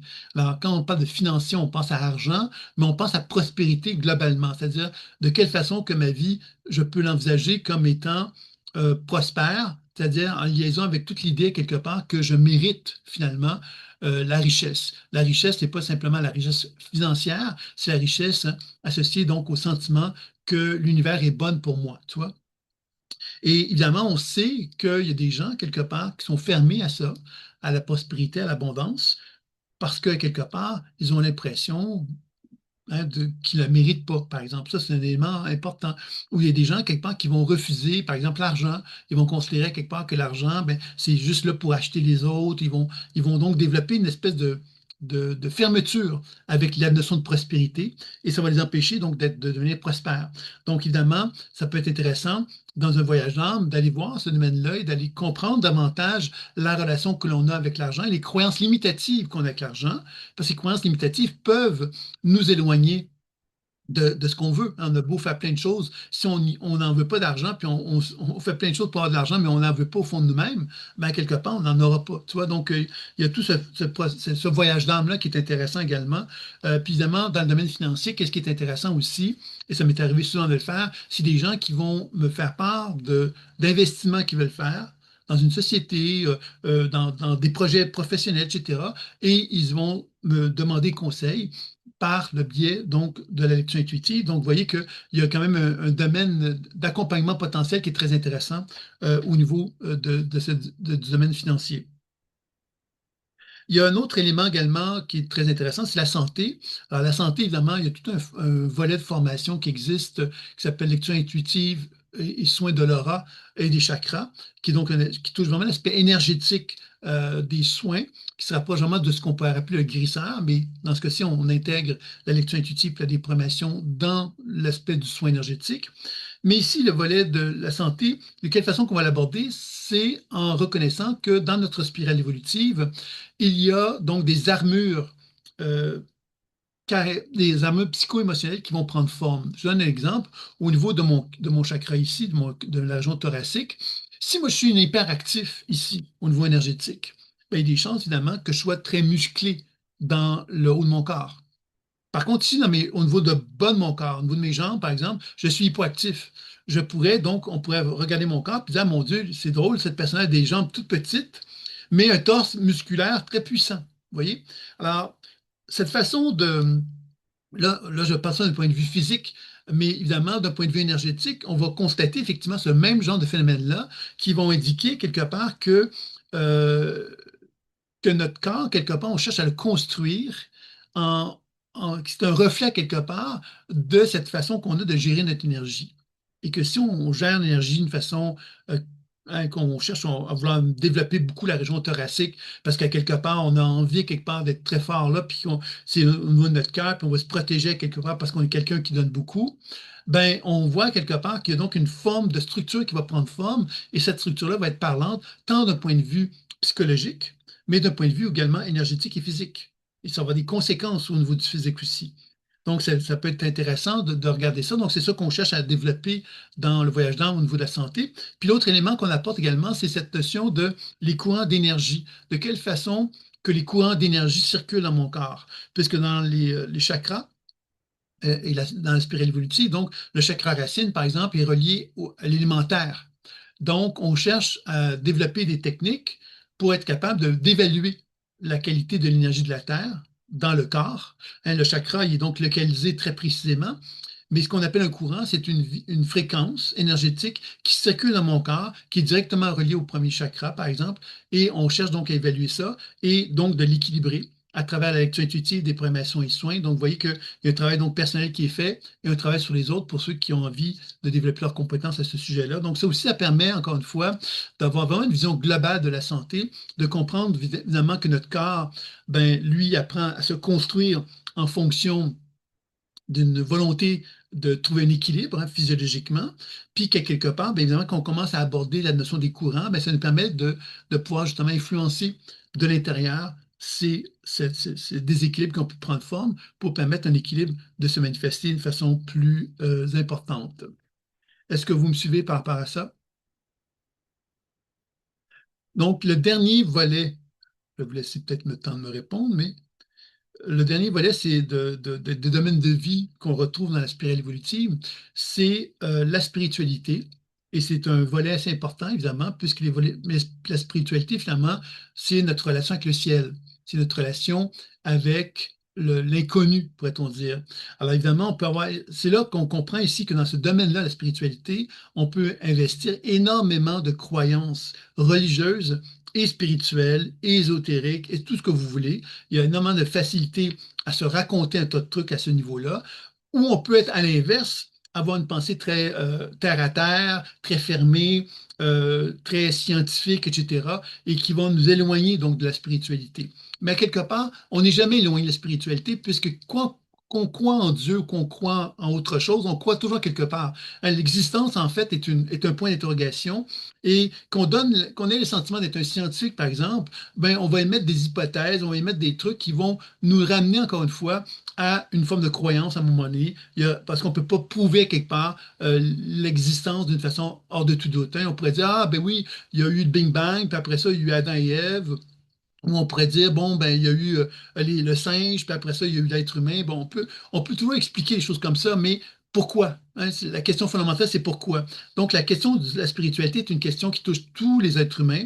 Puis, évidemment, dans le voyage d'âme, on peut aborder justement la question de la spiritualité pour mieux comprendre, finalement, le modèle de fonctionnement de l'être humain avec qui on est en relation, pour comprendre davantage comment, lui, à quelque part, il voit le monde et cette façon de voir le monde peut l'influencer. Hein, par exemple, si je suis catholique et que je suis convaincu que je dois tendre la joue à chaque fois que quelqu'un me frappe, ben, je risque d'avoir une vie dans laquelle je vais me soumettre à mon entourage, tout simplement. Hein, si j'ai une croyance religieuse autre, ben, je vais me manifester autrement. Vous voyez, alors c'est là qu'on comprend que la spiritualité ici n'est pas, quand je parle de spiritualité, c'est pas de dire c'est quoi la vérité, c'est plutôt de dire qu'il y a plusieurs vérités dans la spiritualité et de quelle façon que cette façon que j'ai de voir la réalité spirituelle a un impact sur ma vie. Alors, l'idée ici, c'est donc de ne pas partir sur des croyances et de ah ben moi je crois en ça, puis toi tu crois en quelque chose qui n'est pas bien. Non, c'est pas ça. La démarche intuitive ne repose pas sur l'idée d'une vérité que moi j'ai puis que les autres n'ont pas. C'est plutôt de parler d'une subjectivité spirituelle, c'est-à-dire qu'on a tous, à quelque part, un regard subjectif sur la spiritualité. Et l'idée du voyage d'âme, c'est d'apprendre justement à explorer, à quelque part, ces croyances spirituelles pour s'en libérer, pour atteindre justement ce qu'on avait vu lors du troisième événement, c'est-à-dire de connecter avec l'essence pure, l'énergie pure, qui nous ramène justement davantage sur le sentiment quelque part qu'on est en train d'expérimenter qui on est réellement, plutôt quelque part que d'avoir des croyances qui, elles, peuvent simplement nous égarer dans des croyances spirituelles, puis ne pas nous permettre d'expérimenter davantage un sentiment d'être plus aligné avec nous-mêmes. Est-ce que vous me suivez tout le monde par rapport à ça? Est-ce que vous avez des questions? C'était donc les domaines de vie qu'on retrouve dans la spiritualité évolutive, c'est-à-dire que dans le livre, vous avez 56 principaux états de conscience dont on a un petit peu parlé dans les premiers événements. Et ensuite, bien évidemment, ce qu'on n'avait pas beaucoup parlé dans cet événement-là, c'était justement des domaines de vie que j'avais envie d'explorer avec vous, puisque dans les formations qui vont être proposées très bientôt, on retrouve justement ces domaines de vie-là. C'est ça qui nous permet donc d'apprendre à approfondir notre connaissance de la spirale évolutive, notre connaissance aussi intuitive, puisqu'on apprend à voyager et être en mesure de répondre à toutes les questions qu'on peut avoir en tant qu'être humain, avec nous face à nous-mêmes, dans un contexte personnel et dans un contexte professionnel. Ben, une personne vient nous voir, ben, elle peut nous poser toutes les questions qu'elle veut. On va être capable de lui répondre puisqu'on va avoir été formé pour faire des voyages dans tous les secteurs des domaines de vie que je viens de vous présenter. Donc, il n'y a personne qui m'a répondu pour me dire que c'était clair. Est-ce que quelqu'un peut me dire, je me dis un petit OK, quelque chose pour que je sache que que vous me suivez, que c'est clair ce que je vous dis. Donc, l'autre aspect, merci Louise. Alors, bon, l'autre aspect que j'avais envie donc d'aborder avec vous, c'est les mémoires d'autres vies. Les mémoires d'autres vies, bien évidemment, dans le livre de Spirale évolutive, on a également euh, en plus des domaines de vie, on apprend à explorer les mémoires d'autres vies ou archétypes. Ça veut dire quoi? Ça veut dire que moi, en tant qu'être humain, je suis en résonance avec diverses mémoires d'autres vies. Dans le livre de la spirale évolutive, je crois qu'il y a 94 archétypes qui ont été nommés, qui sont associés donc à l'histoire de l'humanité, et dans lequel, bien évidemment, d'un point de vue pratique, on pourrait bien sûr dire qu'il y en a beaucoup plus que ça, hein, mais et dans un contexte pratique, bien évidemment, on ne va pas s'arrêter aux archétypes qui sont proposés dans le livre, on va dépasser ça parce qu'évidemment, dans l'expérience intuitive, bien, c'est tellement vaste qu'on peut aborder énormément de choses. Mais l'idée de ces voyages-là, évidemment, nous permet de comprendre quoi? C'est-à-dire, comme je disais tout à l'heure, c'est-à-dire que quand je fais un voyage dans les mémoires d'autres vies, ben, qu'est-ce que je découvre fait, quelque part? C'est que moi, en tant qu'être humain, je résonne avec des mémoires d'autres vies et ces mémoires d'autres vies-là, quelque part, ben, vont me permettre de comprendre de quelle façon que je suis en résonance avec ça. C'est-à-dire que si j'ai une mémoire d'abandon, ben, je risque de résonner avec des mémoires d'autres vies qui vont refléter l'abandon. Si j'apprends à élargir mon voyage dans les mémoires de l'humanité, ben, je risque effectivement d'élargir aussi mon regard sur les résonances que je peux avoir avec, avec les mémoires d'autres vies. Et c'est comme ça que je vais pouvoir approfondir justement davantage toute l'aventure. C'est que dans le voyage d'âme, bien évidemment, on élargit notre palette de couleurs. Et comme on avait vu lors de l'expérience que je vous avais proposé de faire lors de ce deuxième événement-là, on avait compris qu'il était donc possible de voyager dans l'histoire de l'humanité et qu'on pouvait donc voyager plusieurs époques de l'histoire de l'humanité et qu'en faisant ces voyages-là, bien évidemment, ça nous permettait de pouvoir vraiment constater qu'il y avait, on pouvait rencontrer, par exemple, on pourrait aller voir Napoléon, on pourrait aller voir Jules César, on pourrait aller voir bon, plein de gens quelque part qui sont très connus dans l'histoire de l'humanité et d'apprendre justement à découvrir quelque part les messages qu'ils ont à nous transmettre, tant pour nous que pour peut-être la collectivité, etc. Donc, c'était une source de connaissances quelque part qui nous permet donc de comprendre quelque part ce que nous on génère finalement comme être humain ben, quand on aborde l'histoire de l'humanité, ben, on va d'abord et avant tout raisonner avec des mémoires de l'humanité qui vont nous ressembler, puis que plus on fait des voyages de plus en plus vastes et plus on accède justement à une richesse de sagesse qui vont nous être retransmis à travers cela, qui peuvent s'apparenter encore une fois à ce qu'on appelle l'expérience des guides, hein. C'est-à-dire qu'on se rapproche quand même de cette expérience des guides. Et il faut savoir que les guides, qu'est-ce que c'est? C'est une énergie qui est animée de sagesse. Alors, dès qu'on aborde la déprogrammation, quand on travaille sur les morts de l'humanité, on aborde très rapidement cette notion de guide, hein. C'est-à-dire que quand on libère les programmations limitatives d'une mémoire de l'humanité, ben, on lui donne accès à se libérer. Et si elle se libère, ben, elle peut devenir un guide de plus en plus pour nous.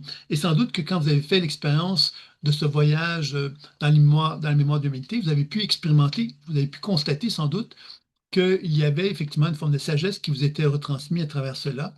Donc, C'est un peu l'idée de ça, puis qu'on avait vu que quand on libère la mémoire de l'humanité, qu'est-ce qui va souvent se passer? C'est que cette mémoire-là, ben, elle va donc quitter notre résonance, elle va quitter notre résonance, puis que quand elle nous quitte, ben, il y a comme une espèce de réappropriation d'énergie vitale qui se fait. Cette réappropriation, ben, évidemment, elle renforce notre identité, c'est-à-dire que plus je suis connecté avec qui je suis, que j'ai une identité qui est forte, moins je suis en résonance avec des mémoires, quelque part, qui m'éloignent de qui je suis. C'est ça, quelque part, qui est toute l'idée de ce voyage-là, quelque part, vers l'histoire de l'humanité. Puis c'est ça qui me permet d'être de plus en plus aligné avec qui je suis et de moins en moins manipulé, en quelque sorte, par les mémoires d'autres vies qui ont pour objectif, en quelque part, de nous nourrir d'une certaine façon, de nourrir nos blessures. Ainsi, moi, j'ai l'expérience d'abandon, ben, les mémoires d'autres vies qui vont se manifester avec moi, ben, elles vont amplifier cet abandon qui est en moi. Donc, plus j'apprends à me libérer de ces mémoires d'autres vies-là, mais plus ça me permet de me réapproprier un pouvoir face à l'expérience d'abandon, puis de m'en libérer, puis m'en dégager. J'ai une question ici. Lise, l'ancrage est la base pour créer le soleil de conscience au cœur, mais la conscience est libre et délocalisée. Le cœur est-il un portail? Alors, c'est une bonne question. Donc, la conscience est délocalisée. Il faut d'abord avant tout comprendre ce que ça veut dire. Moi, je dis que, bon, quand je dis que la pratique de la pleine conscience intuitive, c'est ma conscience qui est dans mon cerveau qui va utiliser le support imaginaire pour se déplacer, ça veut dire quoi?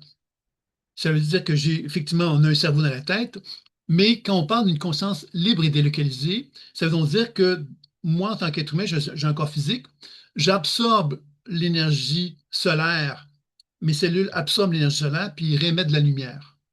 Quand je regarde le champ énergétique d'une personne, qu'est-ce que je vois? Je vois un être humain qui a une certaine aura énergétique autour de lui.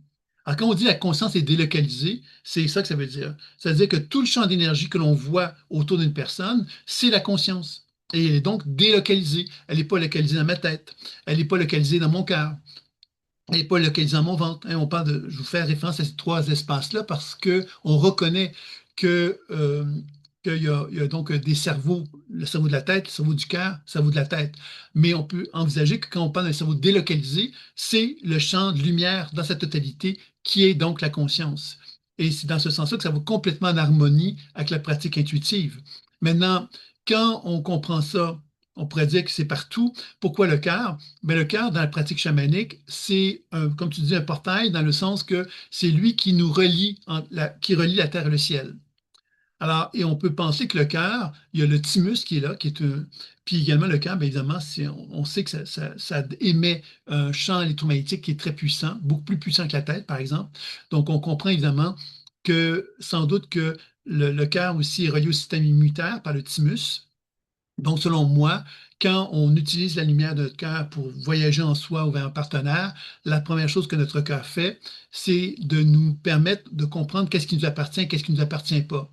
C'est-à-dire que si moi, je déplace ma lumière dans mon corps et que j'ai un blocage dans mon genou, ben, la lumière va directement se diriger là. Pourquoi? Parce que la lumière va me dire, Sylvain, il y a quelque chose qui ne va pas dans ton genou, je ne me reconnais pas à cet endroit-là. Comme si c'était un prolongement de l'immunité. Si je le fais, je mets la lumière sur un partenaire maintenant et que je constate que dans son cœur, il y a une espèce de congestion qui est là, ben son corps me dit, Sylvain, va voir cette personne-là, elle a un problème dans son cœur parce qu'il y a quelque chose dans lequel elle ne se reconnaît pas. Tu vois? Comme si, quelque part, il y avait une réaction inflammatoire, une réaction immunitaire qui était là et que dans ce sens-là, le cœur était capable de nous donner des informations par rapport à cela. Tu vois? C'est un peu comme ça que je te répondrai à ta question, Lise. Donc, et délocalisé dans le temps, totalement. C'est délocalisé dans le temps, dans le sens qu'il y a un physicien qui s'appelle Régis Dutheil, et il y en a plusieurs autres, hein, mais moi, j'ai retenu celui de Régis Dutheil parce que j'ai trouvé que sa façon de présenter les choses était intéressante. On parle d'un univers super lumineux. Donc, il y a un physicien qui s'appelle Pop qui a mis en évidence qu'il y avait un champ biolumineux. Biolumineux, ça veut dire quoi? Ça veut donc dire que le Soleil émet des photons, la lumière est absorbée par les cellules et ensuite les cellules vont réémettre de la lumière. Alors ça, c'est dans un contexte d'un champ biolumineux. C'est un peu ça la conscience délocalisée. C'est-à-dire que la lumière qui émane de mon corps, c'est les cellules de mon corps qui finalement émanent cette lumière-là. Donc, à quelque part, il y a ma conscience qui se retrouve dans ce champ de lumière-là. Et ça, quelque part, qu'il faut comprendre de ça. Maintenant qu'on parle maintenant de l'univers superlumineux, c'est l'ensemble, c'est l'univers quelque part qui n'est pas accessible à mes yeux. C'est-à-dire que les particules de cet univers-là vont plus vite que la lumière. Donc, quand on rentre dans cet univers-là, selon les physiciens, je dis bien les physiciens parce qu'il n'y a pas uniquement Régis Dutheil qui émet cette hypothèse-là, il y en a plusieurs autres, on reconnaît quelque part que dans cet univers-là, qui n'est pas accessible à nos yeux, c'est un univers qui est organisé, c'est-à-dire qu'il est intelligent. Intelligent de quelle façon? On ne peut pas le définir comme ça, mais on peut reconnaître qu'il est intelligent, il est organisé. La physique le reconnaît ça. Elle reconnaît également qu'il n'y a pas d'espace-temps. Donc, il n'y a pas de passé, il n'y a pas de présent, il n'y a pas de futur. Donc, il y a présent, mais il n'y a pas de futur, il n'y a pas de passé. Ça veut donc dire quelque part que, et c'est logique, quand on regarde un champ énergétique d'une personne, qu'est-ce qu'on voit dans le champ énergétique d'une personne? On voit donc une personne qui est là, dans son présent. Mais dans son champ d'énergie, qu'est-ce qu'on voit? On voit son passé, son futur. C'est-à-dire qu'on voit quelque part que dans ce champ énergétique de conscience, il y a de l'information qui nous informe de qui elle a été. Et si on interagit avec ces informations-là, elle nous informe de son futur. Et plus je modifie son passé, et plus je modifie son futur. Alors, c'est là qu'on comprend évidemment que l'erreur que beaucoup de gens font quand on aborde l'aspect intuitif, c'est d'être observateur sans interagir. C'est pour ça que dans la pratique de la pleine conscience intuitive, on inclut trois volets: lecture intuitive, déprogrammation et soins, pour ne pas justement se laisser aveugler, je dirais, par le fait qu'on observe. Parce que quand on observe, on n'est pas en train d'interagir. On ne permet pas de mettre en mouvement justement cette idée que tout est en mouvement. Mais si je dis quelque part à une personne, ben toi, tu as le cœur, ton chakra du cœur qui est fermé. Quand je dis ça à quelqu'un, ça veut dire quoi? Ça veut dire que j'ai pris une photographie de son cœur, puis on dit, regarde, ton cœur est fermé. C'est une photographie. On pourrait dire, si on ramène ça à la physique quantique, on pourrait dire c'est faux. C'est faux, à quelque part, de dire que le cœur est fermé, puisque déjà, il est en mouvement. Il est déjà en mouvement. Il y a quelque part, il n'y a rien de figé dans l'univers quantique. Tout est en mouvement. La vie, c'est du mouvement. Donc, quand on aborde la déprogrammation et les soins, qu'est-ce qu'on cherche à faire? C'est qu'on cherche à mettre en lumière justement le fait que tout est en mouvement et que ma conscience à moi n'est pas toujours capable d'enregistrer que tout est mouvement. Et que quand j'aborde la déprogrammation et les soins, je permets de créer ce mouvement-là pour justement faire valoir le fait que justement, il n'y a rien de figé dans la vie et que ce qui est figé, c'est une illusion de notre esprit.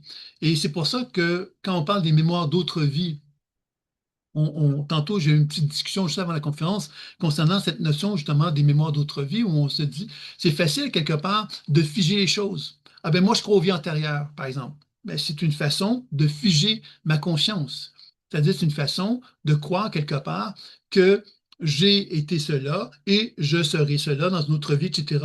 Et cette façon de faire est une façon quelque part qui est très mentale, qui appartient à l'être humain.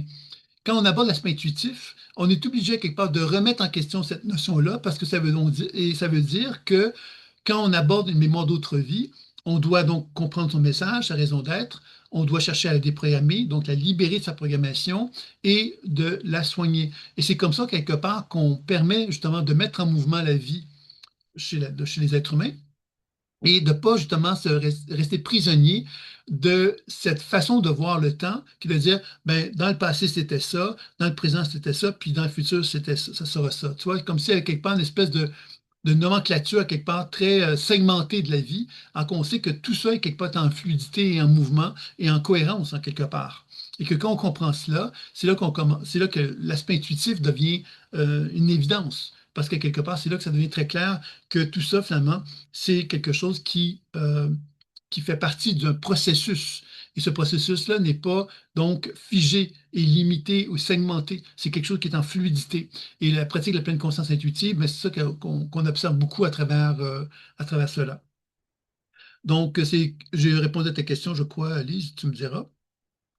Et l'autre volet après, les mémoires d'autres vies, il y avait donc les familles d'âmes. Hein, les familles d'âmes, c'est que plus on élargissait notre champ de conscience, plus on arrivait à se rapprocher d'une certaine pureté. La pureté des familles d'âmes, c'est de se rendre compte à quelque part que chacun d'entre nous, et ça c'est quelque chose que moi j'observe dans la pratique intuitive, c'est que quand je rencontre une personne, au début de la consultation, je vais constater qu'elle a une certaine expression d'elle-même que je vois au début. Et après un certain temps, après une heure de consultation, je vais voir quelqu'un d'autre. C'est-à-dire que je vais avoir déblayé son champ d'énergie, je vais l'avoir libéré de cet nombre de choses et que parce que je l'ai libéré, je vais être capable de voir une autre expression d'elle-même. Cette autre expression d'elle-même, en général, va correspondre vraiment à l'expression plus proche, en tout cas, de la pureté qu'au départ. C'est-à-dire qu'on va reconnaître finalement, ah, c'est ça que tu es, toi. OK, au début, tu avais l'air de ça, mais maintenant que j'ai fait le soin, on voit qu'est-ce que tu es réellement. Et cette personne que tu es réellement, ben, c'est là qu'on se rapproche vraiment de la famille d'âme, des sept familles d'âme, c'est-à-dire que les sept chakras, et on voit qu'à travers un soin, que souvent après un soin, ben, il y a une famille d'âme, un chakra, il y a une expression qui a envie de s'exprimer plus fortement, tout simplement parce que justement, il y a comme une orientation que la personne prend pour l'amener dans une certaine direction, une certaine voie, un certain cheminement. Et c'est ça, quelque part, qu'on va beaucoup observer dans le travail de l'expression des familles d'âme. Donc, quand on fait un travail sur soi, ben, notre objectif, évidemment, c'est de chercher à libérer les limitations, les programmations limitatives le plus possible pour être capable de se rapprocher de l'essence fondamentale de qui on est. Et quand on fait un soin sur quelqu'un d'autre, c'est exactement la même chose. On cherche à accompagner la personne pour qu'elle puisse se libérer et laisser apparaître justement sa lumière. Ainsi, on revient avec la notion de délocalisation, son champ de lumière délocalisé s'il est programmé de limitations et de croyances limitatives et tout ce que tu veux, ben quelque part, ce que je vais voir cette personne-là, c'est quelqu'un de figé dans des expériences, dans des blessures, dans des croyances, des limitations qui empêchent l'expression juste de cette personne de se manifester. Plus j'apprends à faire un travail de libération, que je permets justement à ce champ délocalisé de devenir plus rayonnant, plus harmonieux, plus unifié avec qui je suis, plus je peux laisser exprimer qui je suis réellement, justement, parce que je ne suis plus dans la position de souffrance ou de douleur que j'aurais pu avoir au départ. Vous voyez? Donc, c'est là, quelque part, qu'on se rapproche vraiment de cette idée que l'âme devient plus harmonieuse et plus fluide et plus équilibrée.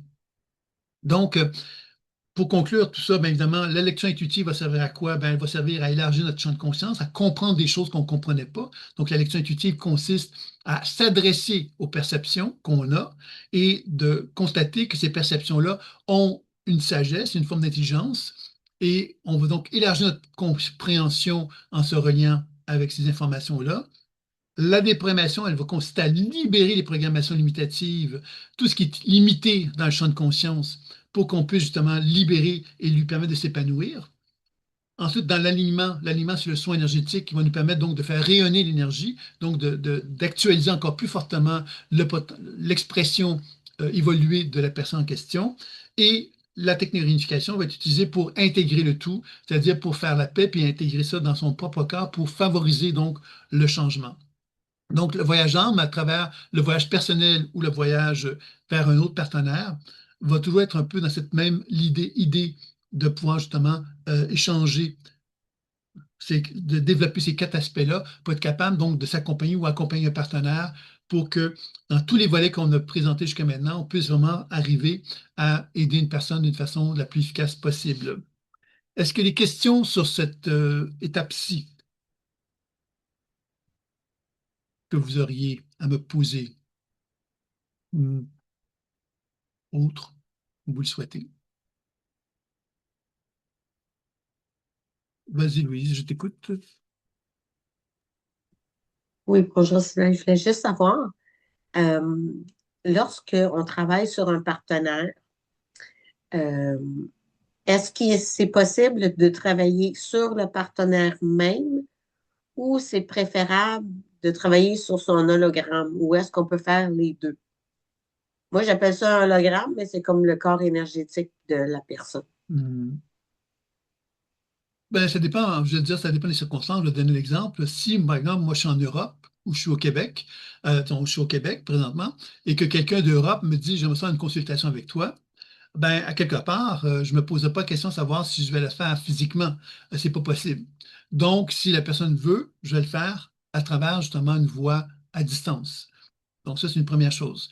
Euh, Puis les deux, bien évidemment, ça peut être intéressant parce que quand on fait un soin à quelqu'un physiquement, même si on le fait physiquement, bien souvent on travaille d'un point de vue psychique. C'est-à-dire qu'on n'est pas dans une relation, quand on fait une consultation intuitive, la notion d'être présent à quelqu'un ne perd beaucoup de son sens.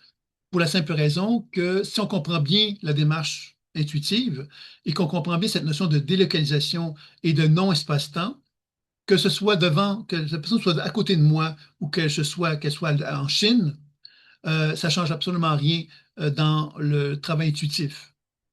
Ça, c'est quelque chose dont je peux vraiment, je suis convaincu parce que j'ai bien connu les deux. J'ai à travers mon vieil âge, j'ai passé à travers l'étape où on faisait des consultations en présentiel. Après ça, j'ai passé par les téléphones. Après ça, bon, tout ça. Et je peux dire vraiment que quel que soit le mode de fonctionnement, la lecture intuitive, on peut arriver à le faire très facilement à ce niveau-là. Ceci dit, quand on parle d'un soin maintenant, ce que j'ai pu expérimenter, c'est que le soin physique, surtout chez les gens malades, avait plus d'impact que le soin à distance. Ceci dit, je me rappelle qu'il y a un guérisseur d'Angleterre qui s'appelait Harry Edwards, qui, lui, ne faisait que des soins à distance. Il était reconnu quand même comme guérisseur, et il ne faisait que des soins à distance, et il ne refusait toute forme de soins à proximité. Donc, tout ça pour dire finalement qu'il y a plusieurs façons de voir les choses. Puis c'est une question de confort, je dirais, une question d'être à l'aise aussi. Il y a des gens qui aiment toucher, par exemple. Donc, si elle est en relation plus étroite avec les gens, d'autres vont être à l'aise avec l'idée de la distance. Donc, c'est vraiment quelque chose de très personnel. Moi, j'utilise les deux et j'aime utiliser les deux. Je trouve que c'est agréable de rencontrer quelqu'un, d'avoir une relation en présentiel. Mais c'est vrai que depuis le COVID, les consultations à distance, j'en fais beaucoup plus qu'avant. Est-ce que j'ai répondu à tes questions, Louise? Oh, merci, oui, merci Oui. Sylvain. OK. Donc, ça, c'était pour la première partie de la consultation. La deuxième, je voulais aborder avec vous le jeu de cartes. Alors, le jeu de cartes, ça fait un certain temps qu'il a été fait, puis j'ai pas produit le jeu de cartes officiellement parce que quelque part, j'ai je me suis questionné quelque part qu'est-ce que j'avais envie de faire, moi, pour le faire connaître, parce qu'au début, je pensais que les librairies auraient pu m'aider à le faire connaître, à le distribuer, parce que je suis mon propre éditeur, hein. Et puis finalement, j'ai constaté que les libraires, c'était très compliqué maintenant de faire affaire avec eux, c'était très, très difficile. Donc, j'ai donc remis un peu en question cette idée-là et j'ai plus pensé à l'idée d'avoir des représentants.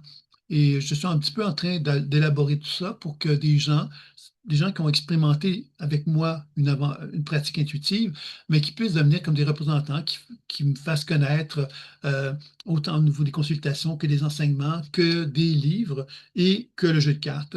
Alors ça, c'est un volet qui va éventuellement se manifester. Alors, les jeux de cartes, bien évidemment, ça, c'est l'aspect, le dos de la carte que vous voyez ici. Et ça, c'est le côté face des cartes. Je vous les présente ici pour vous montrer que dans la formation sur le voyage d'âme, il y a un volet où on utilise le jeu de cartes.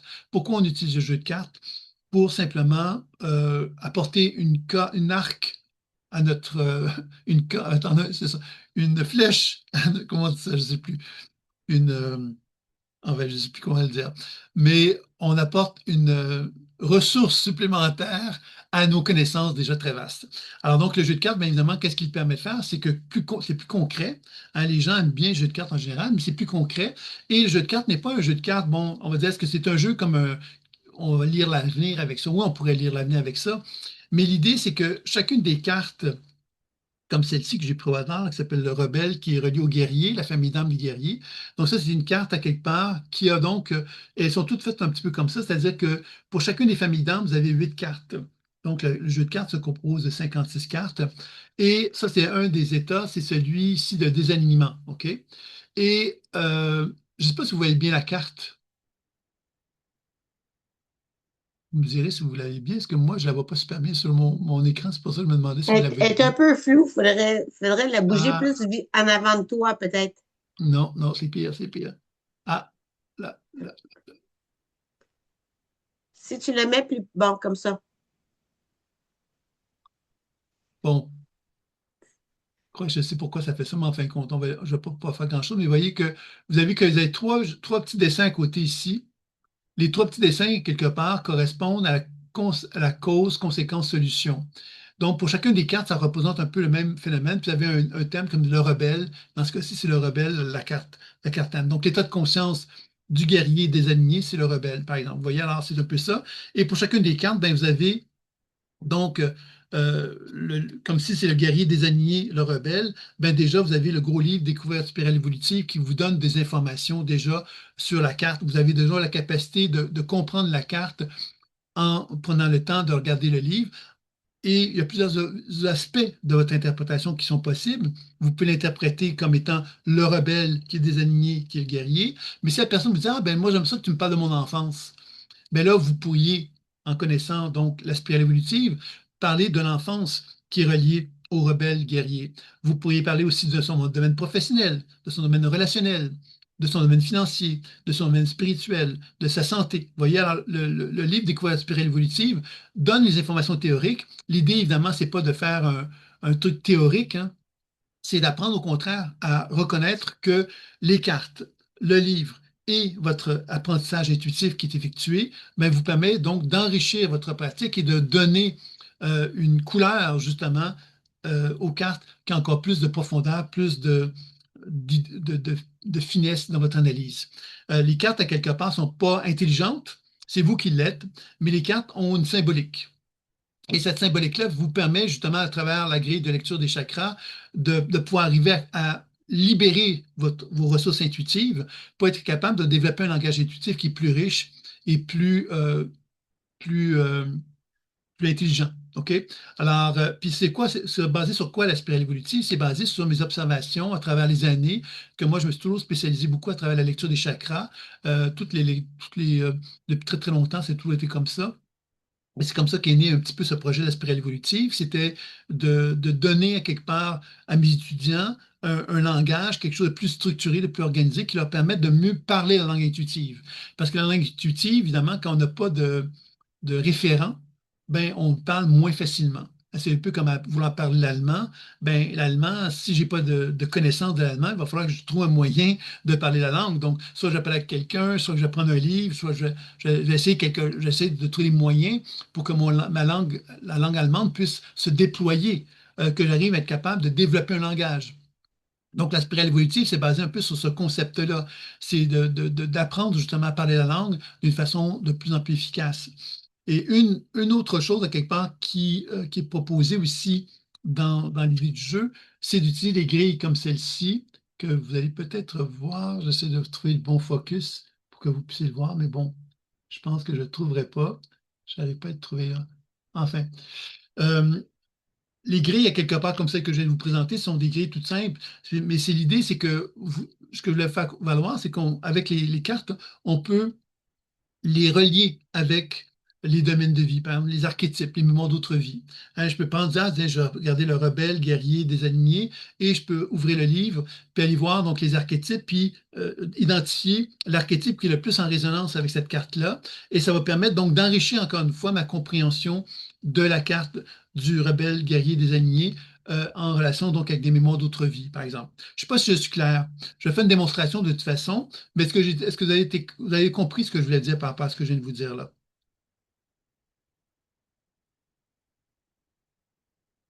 Donc, l'idée de base de ça, finalement, c'est que le jeu de cartes, à quelque part, euh, et donc, on peut donc un livre qui va avec le livre, un petit livre d'interprétation du jeu de cartes, qui nous permet donc d'interpréter les cartes très, très sommairement. Un peu comme un genre de livre de guidance, à quelque part, qui nous permet d'interpréter sans passer par la voie intuitive. Donc, ça, c'est un volet.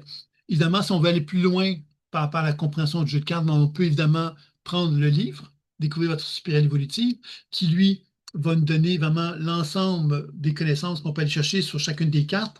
Donc, si on prend le temps de vraiment étudier ça les deux ensemble, bien, ça va augmenter notre habileté.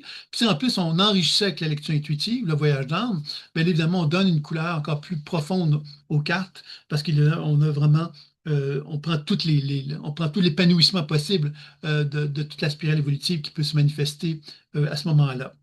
Est-ce que quelqu'un qui voudrait que je fasse une petite expérimentation avec lui, avec le jeu de cartes? Ça va être assez sommaire, bien sûr, hein, on ne va pas se lancer dans des grandes aventures, mais quand même, juste pour vous faire expérimenter le jeu de cartes. OK, Lise qui m'a dit oui, c'est ça. Je l'avais pas bien vu. D'accord. Lise, tu es là?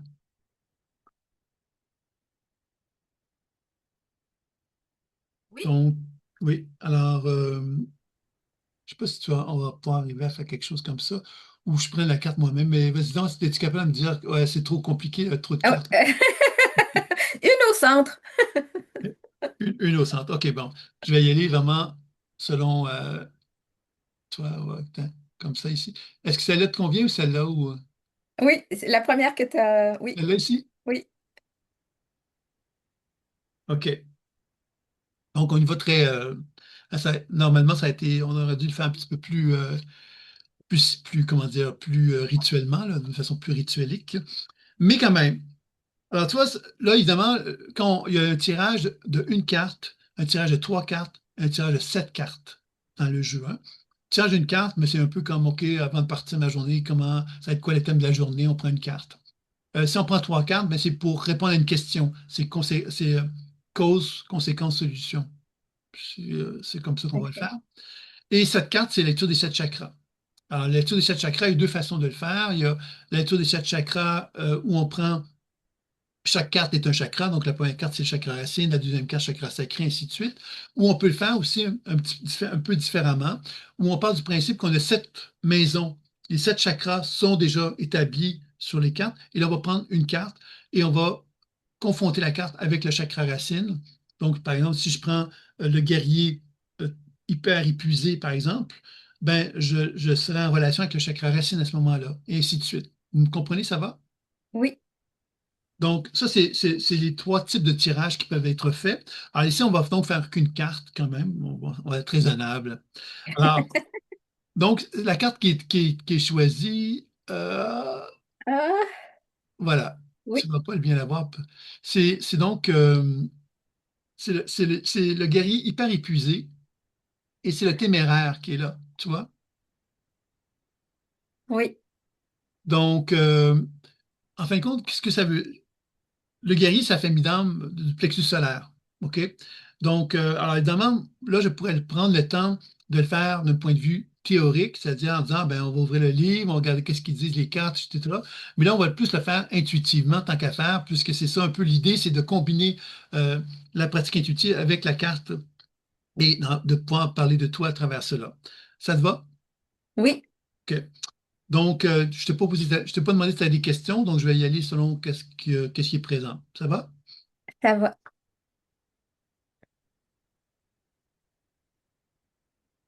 Tu vois, ce que je sens par rapport à toi face à cette carte-là, tu sais, quand on dit, il y a quelqu'un qui, tu sais, quand on se retient, on se retient, on se retient, puis à un moment donné, on n'est plus capable de se retenir. Tu vois, on n'est plus capable de se retenir parce que quelque part, on a atteint une saturation maximale. Alors, finalement, qu'est-ce que ça veut dire? L'hyper, c'est l'énergie qui est dirigée vers l'extérieur par rapport à l'hypo. Un l'hypo, c'est quelqu'un qui retient beaucoup, justement. Mais l'hyper, finalement, c'est comme une énergie, quelque part, qui est tellement puissante, qui est qui se valorise tellement dans le monde extérieur. Tu sais, on peut faire plein de choses dans le monde extérieur, tu vois. Alors, donc ici, l'hyper épuisé, qu'est-ce que ça m'en disant? C'est que j'ai l'impression que pour toi, quelque part, il y a quelque chose qui est en train de lâcher prise au niveau de ce que je pourrais appeler la retenue qui est en toi, quelque part, tu n'es plus capable de préserver cette retenue-là, comme si effectivement, il était temps pour toi d'exprimer une certaine forme de rage, une certaine forme de colère, quelque chose comme ça. Je ne sais pas si tu me comprends par rapport à ça. Oui. Ah Mhm. oui, je pense que c'est à plein de points de vue, autant au niveau professionnel que familial. On dirait que on aurait pu penser que c'était il y a bien longtemps que j'aurais dû déjà lâcher prise sur plein de sujets, mais on dirait que ça se fait plus maintenant. OK. Ben oui, puis tu vois, puis l'idée maintenant, on va essayer de. Tu vois, ça, c'est la carte. On est parti de la carte pour partir de ça. Moi, ce que j'ai utilisé, c'est que la carte, parce que c'était hyper épuisé, donc je me suis basé sur ton plexus solaire aussi pour te parler de ces choses-là, puis de faire le lien avec la carte. Puis évidemment, quand on commence à aborder tu sais, le téméraire, parce que c'est ça un petit peu le nom, le téméraire. Alors, c'est certain que la qualité, la compétence que tu dois développer par rapport à ce que je viens de te décrire, c'est la témérité. C'est oser. Tu sais, parce qu'être téméraire, c'est faire des choses que normalement on ne ferait pas.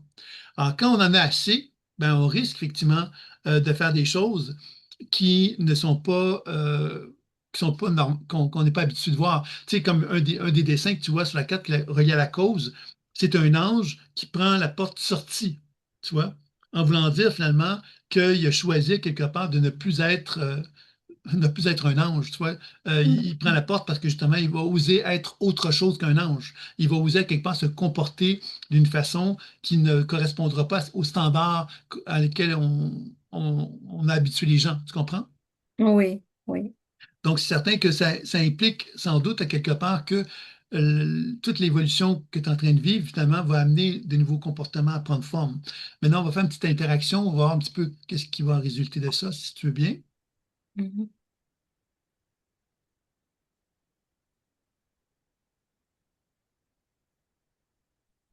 Je vais faire exagération en te le disant comme ça, mais tu sais, quand on dit vous êtes tous des pourris, on va dire ça comme ça, OK? On est tous des pourris. Ça veut dire quoi? Ça veut dire quelque part qu'on est tellement. On sait bien que c'est pas vrai, hein, mais on peut avoir des émotions qui nous ramènent à se dire, mais ils sont tous des pourris, c'est tous des gens quelque part qui veulent ma peau, tu vois. Alors, tous, tu sais, encore là, c'est une grande généralité, c'est sans doute pas vrai.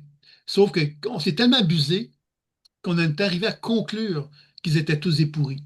Parce que quelque part, on ne s'est pas mis en situation pour davantage reconnaître à quelque part nos propres limites. Nos propres limites, mais c'est celles qui nous disent, ben non, j'ai pas envie, moi, quelque part, qu'on vienne quelque part me demander des choses hein, sans limite. Hein. J'ai besoin quelque part de me ramener à mettre mon pied à terre, pourrait-on dire, pour justement me faire respecter davantage. Je ne sais pas si tu comprends ce que je dis par ça. Oui, c'est comme si la stratégie de faire confiance à long terme vient qu'à m'épuiser, là. C'est ce que je comprends. Comment ça dit ça? Excuse-moi, j'ai La pas. stratégie de faire Oui. confiance comme ça à long terme vient qu'à m'épuiser. Oui, parce que la stratégie de faire confiance, tu vois, ça le dit, de faire confiance, c'est de rester dans une position de passivité, d'attendre que j'ai raison de faire confiance. Ils ont agi comme il fallait. Tu vois, alors que si tu assumes que tu n'as pas envie de faire confiance, mais que tu as envie d'assumer ce que tu veux pas, ben là, tu viens dans une position à quelque part où tu es beaucoup moins dans la position de passivité, tu es beaucoup plus dans une position même créative, hein, parce que tu oses justement manifester la femme créative, intelligente, vivante que tu es. Tu comprends? Oui, je pense qu'il y avait de la confusion au niveau de la responsabilité aussi, tu sais, de me sentir responsable pour Oui, mais tout. ça fait partie des croyances, tu vois. Il y a des gens qui ont toujours l'impression qu'ils sont responsables de quelque chose ou de quelqu'un, tu vois. Puis surtout Mhm. quand on est une mère de famille, en plus, je pense que cette notion de responsabilité, on a appris à l'intégrer avec beaucoup plus de profondeur que d'autres gens. Hein. Donc, c'est certain, quelque part, que quand on est rétabli, quand on essaie de créer un mouvement dans ton corps, justement, cette notion de responsabilité, moi, je comprends la responsabilité, c'est une belle qualité. Puis en même temps, il y a une limite à la responsabilité qu'il ne faut pas dépasser, qui est celle, à quelque part, de devenir, au nom de la responsabilité, quelqu'un qui ne se respecte pas. Tu vois? Et c'est là, quelque part, que être responsable, oui, je peux être responsable d'une telle situation, puis je peux prendre des décisions responsables par rapport à telle ou décision. Je peux tenir compte des besoins que les gens ont parce que je veux être responsable, puis je veux qu'ils soient bien. En même temps, jusqu'à quel point que ça va se faire à mon détriment. Et c'est là, quelque part, ta véritable question, c'est que moi, je pense que le téméraire, là, c'est celui qui va dire, ben là, vous allez toutes me foutre la paix, là, puis moi, quelque part, je vais penser à moi, puis vous allez toute la fermer, je ne veux pas vous entendre. Tu vois, là, c'est une exagération là, que je suis en train de te dire. Mais il y a quelque part, l'expression du guerrier, c'est ça le guerrier. Hein. Le guerrier, c'est pas quelqu'un, surtout dans le cas de l'hyperactif, épuisé, c'est une exaspération, là, quelque part. Il y a un besoin d'exploser. Il y a un besoin, quelque part, de faire éclater les choses parce que, justement, il n'est plus capable. Comme il n'est plus capable, ben, quelque part, il ne peut pas justement dire tout va bien. Non, non, il n'est plus capable. Et quand on est épuisé, c'est qu'on n'est plus capable. Donc, on n'est plus en mesure de, de jouer un rôle, là, quelque part, qui aurait pu, par exemple, bien paraître, tu vois, au nom de la responsabilité ou au nom de plein de beaux éléments qui donnent l'impression, quelque part, on est une bonne personne, tu vois. Être responsable, ben, je suis une bonne personne, je suis responsable. J'ai l'impression que tout ça, quelque part, t'a piégé puis t'as amené quelque part à t'égarer de la femme qui se dit j'ai envie d'être heureux, puis j'ai envie d'être bien avec moi, puis j'ai envie d'être bien avec les autres. Et là, quelque part, je t'inviterais moi à prendre un papier et un crayon, puis de dire, OK, cette femme-là, quelque part, qui en a assez, qu'est-ce qu'elle veut, là? Puis qu'elle le dise très franchement. Qu'elle commence pas à dire, ah ben oui, je peux pas faire ça parce que non. Donc, elle le dit très franchement, qu'elle dise vraiment ce qu'elle veut en pensant à elle, uniquement à elle, en étant carrément égoïste, tu vois? Qu'est-ce que tu en penses? Oui, puis je dirais que ma confusion vient aussi peut-être de ne pas avoir redonné le libre arbitre complet euh, aux gens qui m'entourent. Mhm. Euh, Parce que ça implique une déception aussi. Tu sais, on va de couche en couche, là. Oui, redonner le libre arbitre. Oui, puis je te dirais que redonner le libre arbitre, c'est te redonner de la place. Toi. C'est intéressant, tu as redonné de la place, c'est le guerrier. Le guerrier, c'est l'ego. C'est le gars qui, tu sais, c'est le rayonnement. Le rayonnement, c'est j'incarne qui je suis à ma place, tu vois. Maintenant, quand tu me fais référence à ce que tu viens de me dire, c'est est-ce que tu es à ta place ou tu n'es pas en train de prendre la place? Prendre la place de, tu sais, quand on fait référence au libre arbitre des autres, on est en train de prendre la place de quelqu'un d'autre. On n'est pas en train de prendre sa place, tu vois. Et à travers ça, évidemment, on devient de plus en plus piégé par le fait, quelque part, que parce qu'on veut quelque chose des autres, on veut une certaine influence face à l'extérieur, mais on se prive à quelque part de nous-mêmes, puis on devient quelque part complètement obligé à devoir tenir bon pour qu'on atteigne notre objectif. Et là, on est piégé à ce moment-là, tu comprends? Oui, ça m'apparaît de plus en plus clair, là. Mhm. Donc, c'est ça un petit peu que puis la carte, on pourrait l'enrichir en se disant, mais tiens, on pourrait y voir, je sais pas moi, je vais prendre un exemple très caricatural, je vais prendre le gros livre et je vais regarder le guerrier. On va aller voir le guerrier, admettons, puis là, je vais prendre au hasard, c'est bon, le guerrier hyperactif surchargé, donc lui, c'était hyper épuisé. Tu sais, je peux juste comme s'amuser à quelque part, enrichir l'idée, c'est qu'on peut prendre le jeu puis dire, tiens, on parle de la santé. Ça, c'est le thème de la santé qui est parlé, dont on parle ici, de l'hyperactif surchargé. Donc, l'hyper épuisé, c'est l'état le plus perturbé. Et ensuite, surchargé, c'est l'état précédent, tu vois. Et quand on parle de la santé du guerrier hyperactif surchargé, ben pour moi, quelque part, ça met en évidence, tu sais, la notion de congestion, tu vois. Tu sais, quelqu'un, quelque part, qui a tu sais, quand on peut parler de la colère, par exemple, de la frustration, du mécontentement, tu vois, pour moi, il y a quelque chose de l'ordre ce type d'émotions-là qui sont venues finalement euh, te donner l'impression, à quelque part, quand dans toi, il y a une tension digestive. Pour moi, au niveau du plexus solaire, il y a quelque chose de tendu dans cet espace-là et qui est relié justement à toutes ces émotions-là, quelque part qu'on retient, qu'on ne veut pas, quelque part, libérer, tu vois. Parce que si on les libère, ben, on a l'impression justement qu'on va plus, on va perdre notre image. Tu vois, l'image de la femme responsable, de la femme qui veut bien faire pour les autres, pour qu'ils aient un libre arbitre, qui soit en harmonie avec ce que toi tu crois être le bon. Tu vois, il y a quelque chose là-dedans de. C'est tout beau, là, ce qu'on vient de parler. C'est toutes des belles choses. Ben oui, je fais ça parce que je veux que les gens fassent le bon choix. Il faut, tu vois, puis finalement, on se rend bien compte à quelque part que si tu te retrouves dans tes propres espaces, ben quelque part, tout ce que tu voudrais qui se passe, mais ça ne passera pas. Puis c'est là quelque part que j'ai l'impression que tu as à retrouver finalement un travail moi je dirais ça comme ça, de nettoyage même au niveau digestif, toi, de chercher à vraiment être attentive de quelle façon que tu pourrais dégager ton système digestif, parce que je sens qu'il est un peu congestionné également. Je ne sais pas si tu me suis par rapport à ça. Oui, oui, tout à fait. C'était d'ailleurs dans mes plans là, tu sais, en allant vers le printemps, une remise complète en forme là, parce que c'est ça, depuis la pandémie, il y a eu beaucoup de surpoids aussi, moins d'activité, moins de mouvement qui peut aussi donner une forme d'aération puis de légèreté à la vie là. Mhm. Je comprends, je comprends.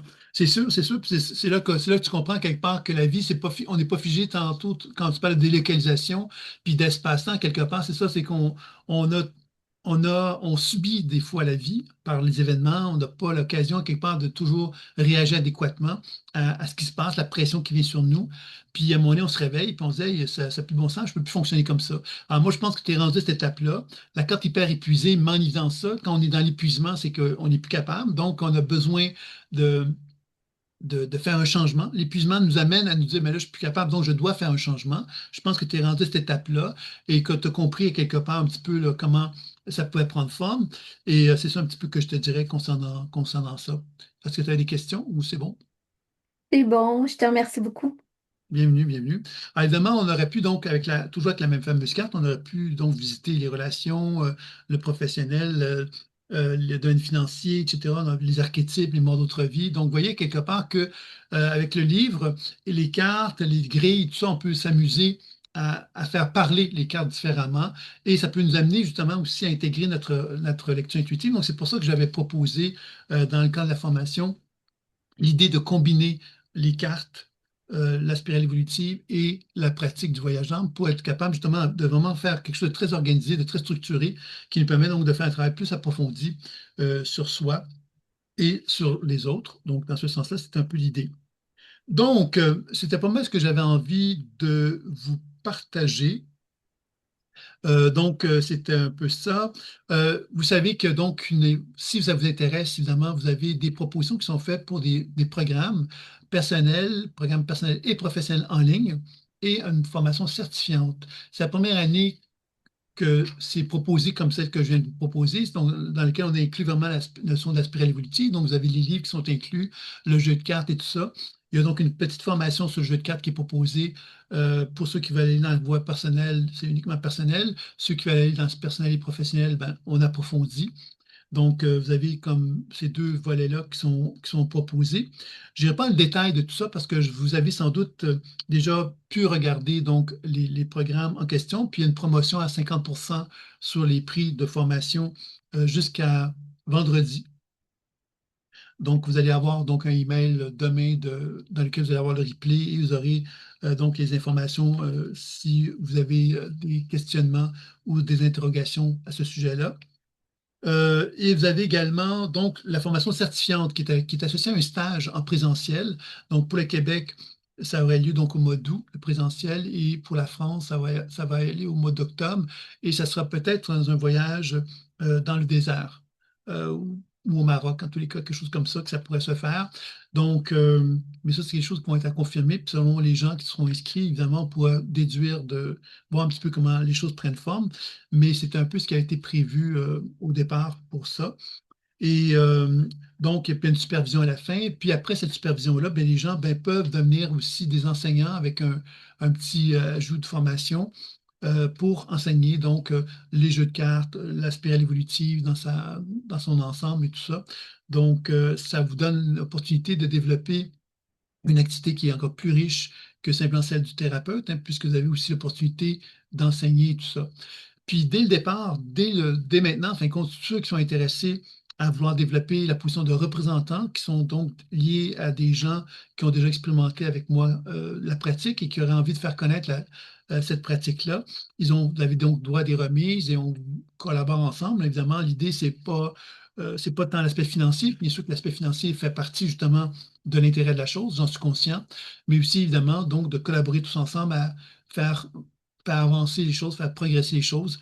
C'est ça un petit peu donc l'idée. Et si ça vous intéresse, bien, ça aussi, donc des informations que je peux vous envoyer donc à ce sujet-là. Également, pour les formations qui sont à 50% de rabais, ce que je vous dirais, c'est que des possibilités, des modalités de paiement qui font que pour à peu près toutes les formations qui sont proposées, selon les modalités de paiement, vous êtes capable d'aller chercher à peu près à 100 euros ou 100 dollars par mois pour faciliter les paiements. Donc, ça aussi, c'est des choses que vous avez peut-être déjà vues si vous êtes allé voir la page de promotion concernant ces programmes de formation-là. Et puis, donc, c'est ça. Est-ce que vous avez des questions maintenant sur l'ensemble de la conférence ou sur d'autres sujets avant qu'on termine?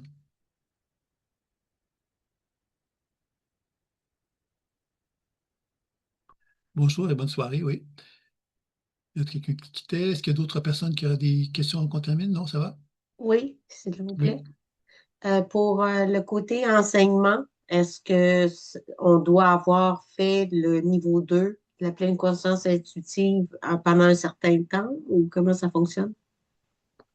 Ah, c'est-à-dire qu'il y a la façon que c'est fait, c'est que la personne, dès le début de son apprentissage, dès qu'elle a un intérêt, elle peut devenir représentante. Représentante, ça veut donc dire qu'il n'y a pas de elle ne peut pas enseigner, mais elle peut faire connaître les produits, elle peut faire elle a des remises qui lui sont faites, qui sont données à ce niveau-là. Si elle veut devenir enseignante, c'est le statut d'agent de transformation que j'appelle moi.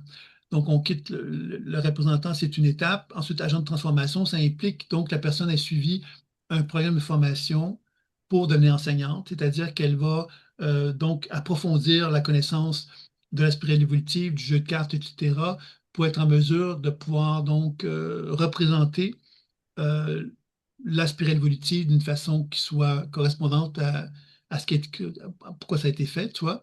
Et à partir de ce moment-là, elle peut entreprendre de le faire. Voilà.